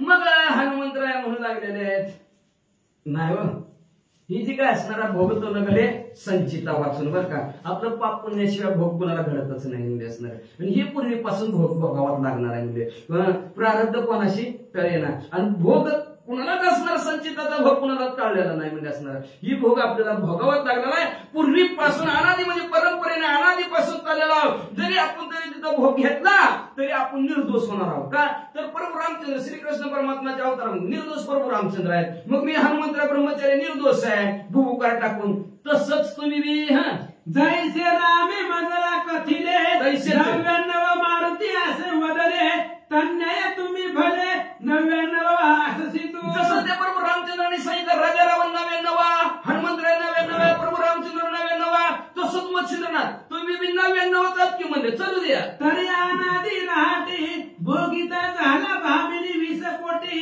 मौनी नाथ एवढी पोटी कीर्ती अर्क मिरवेला. अनादी परंपरेने चालत पूर्वीपासून असणारा चालत आलेला भोग घ्यायचा असणारा आणि तो भोग असणारा तुम्ही असणारा 20 कोटी भाविनी म्हणजे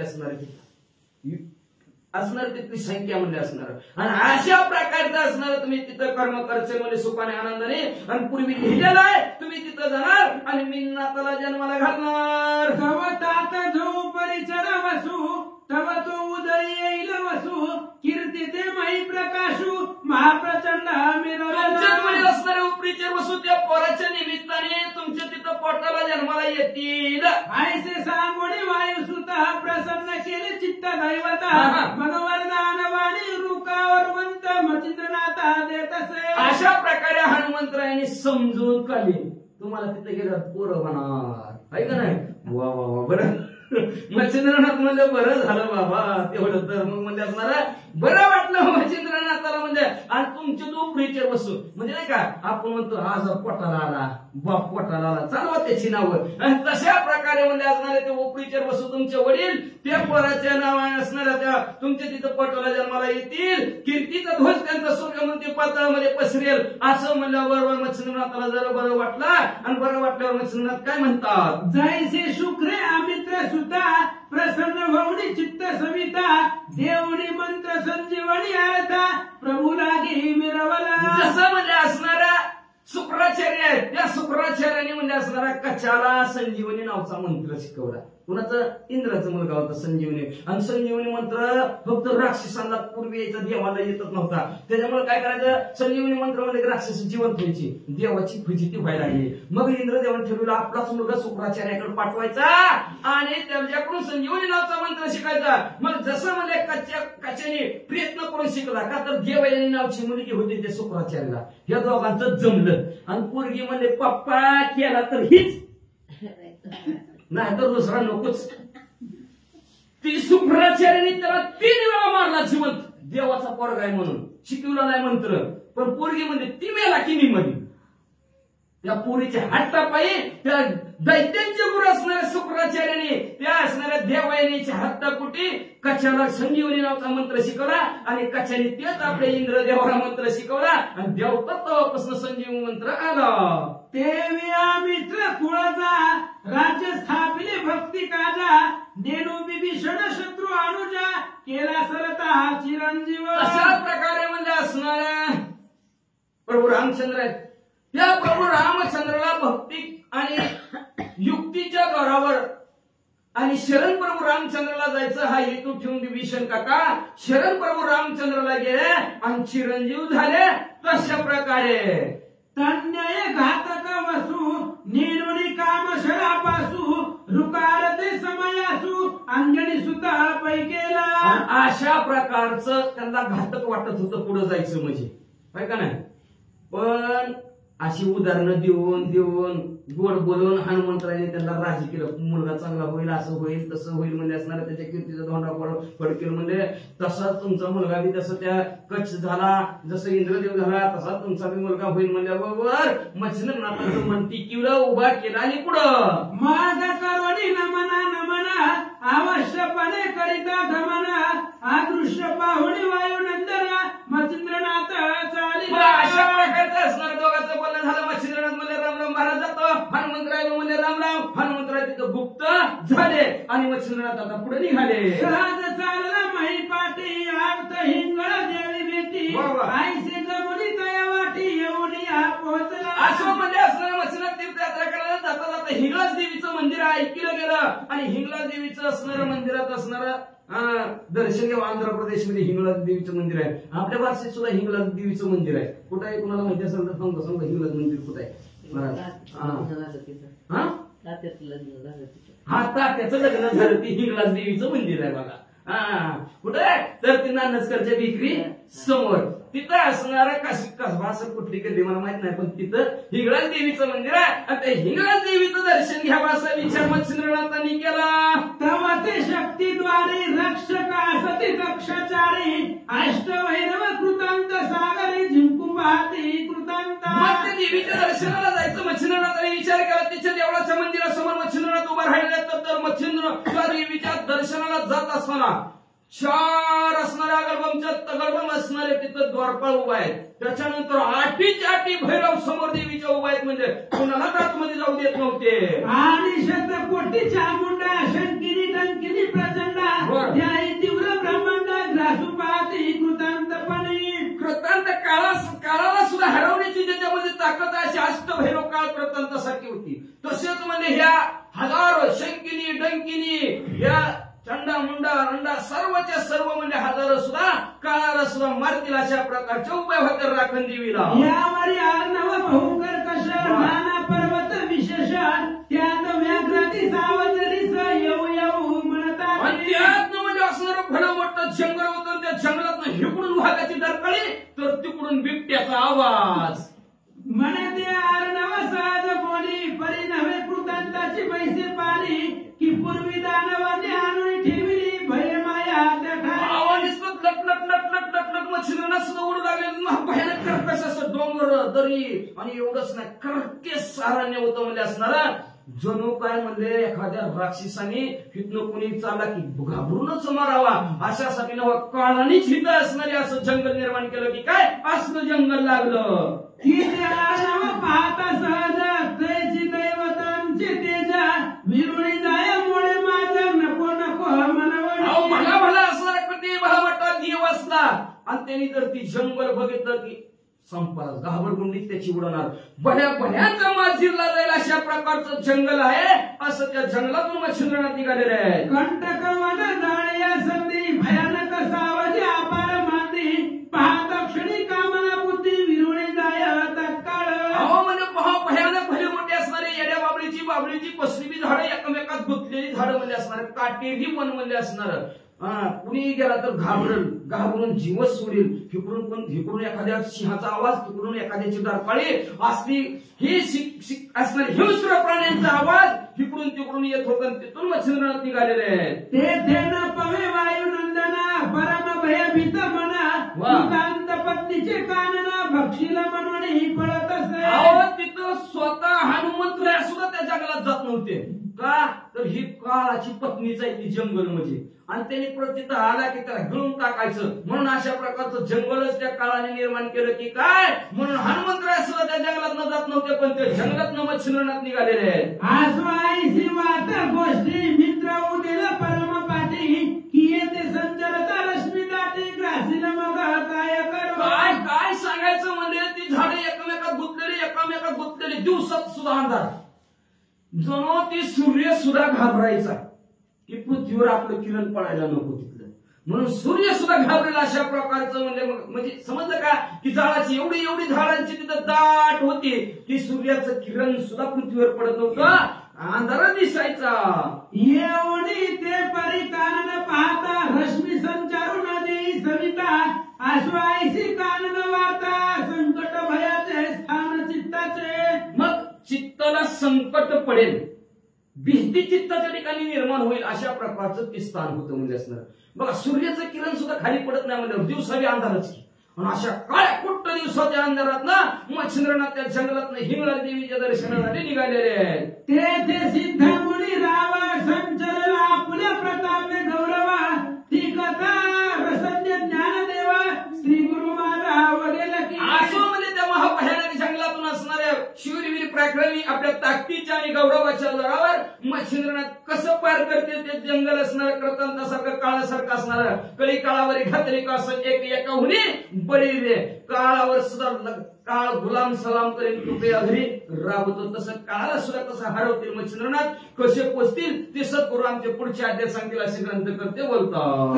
स्मृती ठेवून येता प्राशन कर कथा अमृता, मग भवरोगाचे अपार भरिते दुःख क्लेश नांदेना.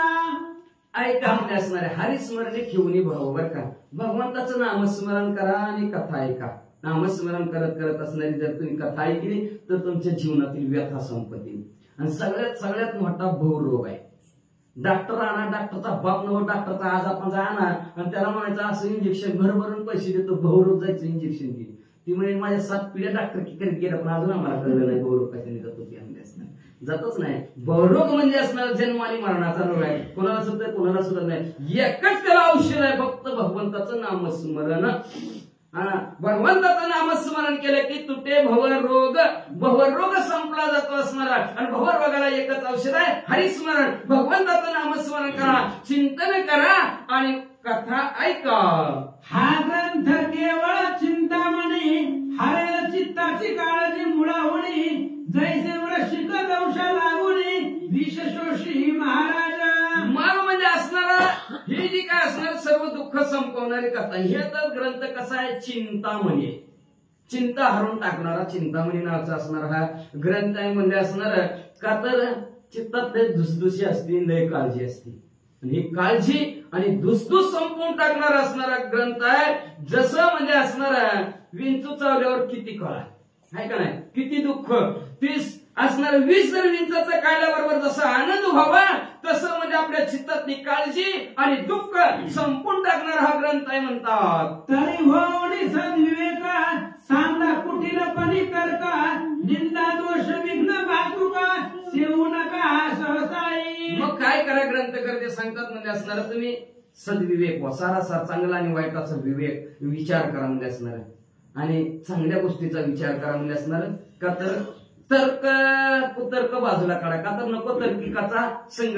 तर्क काढणाराचा संघ केला की घोटाळा झाल्या म्हणूनच समजायचं म्हणजे असणार. आता कुणी काय तर्क काढून सांगताय त्याचा मग असं होत असतं काय आणि तसं होत असतंय काय, करून बघा. अनुभव आला अंगात तो या जगा देत असे अनुभव आपल्याला आलेला असतो. तो जगाला सांगत असो उगत तर्किकाच्या नादी लागू नका म्हणजे असणार. एवढंच नाही, एखादं असणार निंदा करत असेल, नावं ठेवत असेल तर त्याच्यापासून 2 पावलं लांब जावा आणि विश्वासावर निंदा शक्ती परम पापिनी, अतिरंजक नीच वदनी, ती आमुची माय बहिणी पवित्र करील रामुले. आता पण तसं नाही म्हणतात ग्रंथ करते, निंदा करणाऱ्याच्या जवळ जावं म्हणतात. फक्त ती पहिल्यापासून चालेल. निंदकाचे घर असावे बिगर भांडवली. आपलं धुणं धुवायचं असेल तर निंदकाच्या शेजारी राहायचं. बाबा कुठलं धुणं, ही साधन पाप. आपलं पाप जर धुवायचं म्हणलं तर निंदकाची संगत करायची. बिगर भांडवली सगळं हरिमानाची गरज सुद्धा लागत नाही. त्यांनी फक्त निंदा करावी, विषय संपला. आपली जो कोणी निंदा करतं ते आपलं पाप धुत असतं, आपल्याला पुण्यवान करत असतं. आणि जे निंदा करतं ते त्याचं पाप संपवतं, त्याचं पुण्य संपवतं, पाप वाढतं. म्हणून ग्रंथ करते काय म्हणतात माहितीये का, जे निंदा करतात ते आमची आई आहे बहीण आहे. जवळचं म्हणलं का नाही निंदा करणाऱ्याला का, तर ती निंदा केलं तर ती पाप धुवून टाकत असते. म्हणून निंदा करणारा निवांत निंदा कर म्हणायचं. तुम्ही आमची आई आहोत, आमची तुम्ही असणारी बहीण आहात. म्हणजे जेवढं पाळताव तेवढं बरं आहे आम्हाला म्हणायचं. म्हणून असणार का तर निंदा ही अतिशय आजपर्यंत निंदेचा कोणी युक्तीच राहिली. ती निंदा साधू संत जवळ जात नाही, आहे का नाही, राहतच करायचं नाही. आणि चांगल्या माणसं वाईट माणसापाशी ती बी नको म्हणतात आमची. वाईट असलं तरी त्याला नको म्हणून ती आजपर्यंत एकटीच आहे. ती कुणाचा कुणी तिचा अंगीकार करत नाही. का करते का करा माझी निंदा असं म्हणते का कोण? आणि तिला अंगीकारच कोण करत नाही म्हणून ती आजपर्यंत एकटीच राहिली. ती असणारी पाप आहे. पाप तोंडाला येणं निंदा करणं लोकांचं म्हणजे पाप आहे. आणि अशी ही पापी रूपी निंदा असणारी काय असेल तर आमची आई बहिणी आहे निवांत निंदा करू द्या. म्हणजे अजून पुढे काय म्हणतात? जो या निंद्यासी प्रतिपाळीला तुमचा सखात भूत आमुचा स्नेही विपुल पात कमळाची क्षारवे करीला वारंवार इच्छित असे. आम्ही बी वारंवार ती इच्छा करतोय की निंदक असावाच घरी आमची निंदा करणारे असावीच. का तर समोर आमचे पाप असणार तो धुवून टाकतो. बिगर पगारीच धुवून टाकतो. म्हणजे पगार इकडं कपडे धुवायला टाकली तर फरकाला पैसे तरी द्यावा लागतात. घरच्यांनी धुली तर घरच्याला पगार कामाचे आणून द्यावा लागते. पण ह्याला पगार द्यायची गरज नाही ना काय सुद्धा नाही म्हणजे असणार. आणि ती बी भलं मोठं धुणं धुतात. पाप वृत्ती धुण्याची ताकद असणारे निंदकाचे. म्हणून अद्भुत असं आमचं असणारा स्नेही जवळचा नातलग आई बहीण कोण असेल तर निंदा आहे असं असणारे ग्रंथकर्ते म्हणतात. धुंडी सुत नरहरी वंशी माणूसनेही करी निंदकासी बहुत आयुष्य इच्छित मानवासी उपकारी मनव. नरहरी वंशातील धोंडीचा मुलगा माणूस सुद्धा काय म्हणतात माहिती का? जी निंदा करते त्याचं आयुष्य वाढव आहे का ना? आता बंदच आहे का नाही? आणि ती आमच्यावर उपकार करते. ती काय उपकार करते? ती आमचं पाप धुवून टाकते. ती पण निंदा करण्याला कळतच नाही. कशाला उगतच असणार फुकट कळण शिली वळवळ काय करायचं? दुसरीकडे फुकट नाही ती काय गरज आहे का? आपलं बघावा की दुसऱ्याच काळीच बसते ती. आणि त्याच्यामुळे पाप लागतो. आपण म्हणतो कसं काय पाप? अहो काय असणार? काही वाचिक मानसिका असणार पाप असतं. उद्याच्या आद्यात आहे का कसं पाप असतं कसं पुण्य असतं? ही देवी जाऊ देत नाही दर्शनाला मच्छिंद्रनाथाला. त्यांची ती अष्टभैरवच जाऊ देणार नाही ती मच्छिंद्रनाथाला. का? पाप आणि पुण्य सांग तर दरवाज्यात आतमध्ये अशा प्रकारचा असणारा ही ग्रंथकर्ते म्हणतात. म्हणून निंदक असावीच. म्हणून म्हणतात ते असणारे निंदक असणारे आमची जवळचे प्रेम आहेत. ते वारंवार त्यांची इच्छा करतो. ते आमच्यावर उपकार करतो म्हणजे असणारा. आणि एवढंच नाही म्हणजे त्यांचं आयुष्य सुद्धा भरपूर वाढावं असं ग्रंथकर्ते म्हणतात. तर असो आगार श्रोती तुम्ही न बैसावे तया पंगती मालू तुम्हा हीच विनंती वारंवार करीत असे. म्हणून ग्रंथकर्ते म्हणतो असू द्या बाबा ती निंदक त्याची त्याला लागला तुम्ही तेवढं त्यांच्या पंक्तीला बसू नका. का तर संगती पंगती ढवळ्या शेजारी पवळ्या बांधा तसं होत असतं. म्हणून म्हणलंच नाही ह्यांच्याकडून ऐकून घेतलं. मला ते अजून जजमेंट बसायला इतके दिवस झाले तरी नेमकं काय पटलं बोलायचं. मग म्हणून ग्रंथकर्ते म्हणतात त्यांच्या असणारे श्रोते तुम्ही महेशीच्या मूर्ती होतो तुम्ही म्हणजे असणारे अशा निंदकरणाच्या पंक्तीला सुद्धा बसू नका. पंक्तीला बसा देवाच्या पंगती संगती साधू संतांच्या देवाच्या पंक्तीला बसा. पण निंदा करण्याच्या पंक्तीला सुद्धा बसू नका. मारू तुम्हाला पुन्हा पुन्हा असणारे हात जोडून विनंती करतात. ते त्यांच्या सद्गुरूला शरण गेले. शरण जाऊन म्हणतात निंदकाच्या पंक्तीला बसू नका. आपल्या घरचं गुळ खोबरं खावा पण उगं दुसऱ्याचं असणारं कुठानं करीत बसू नका असं ते असणारं श्रोते मंडळी म्हणतात. त्यांच्या सद्गुरूला शरण गेले. शरण जाऊन या अध्यायाचं कथन संपवितं. स्वस्ती श्री भक्ती कथा सार संबंध वर्षकाले किमयागार सदा परिशुद्ध भाविक चतुरात्र श्री कृष्ण शुभम भवन्तु पुंडलिक वरदहरि विठ्ठल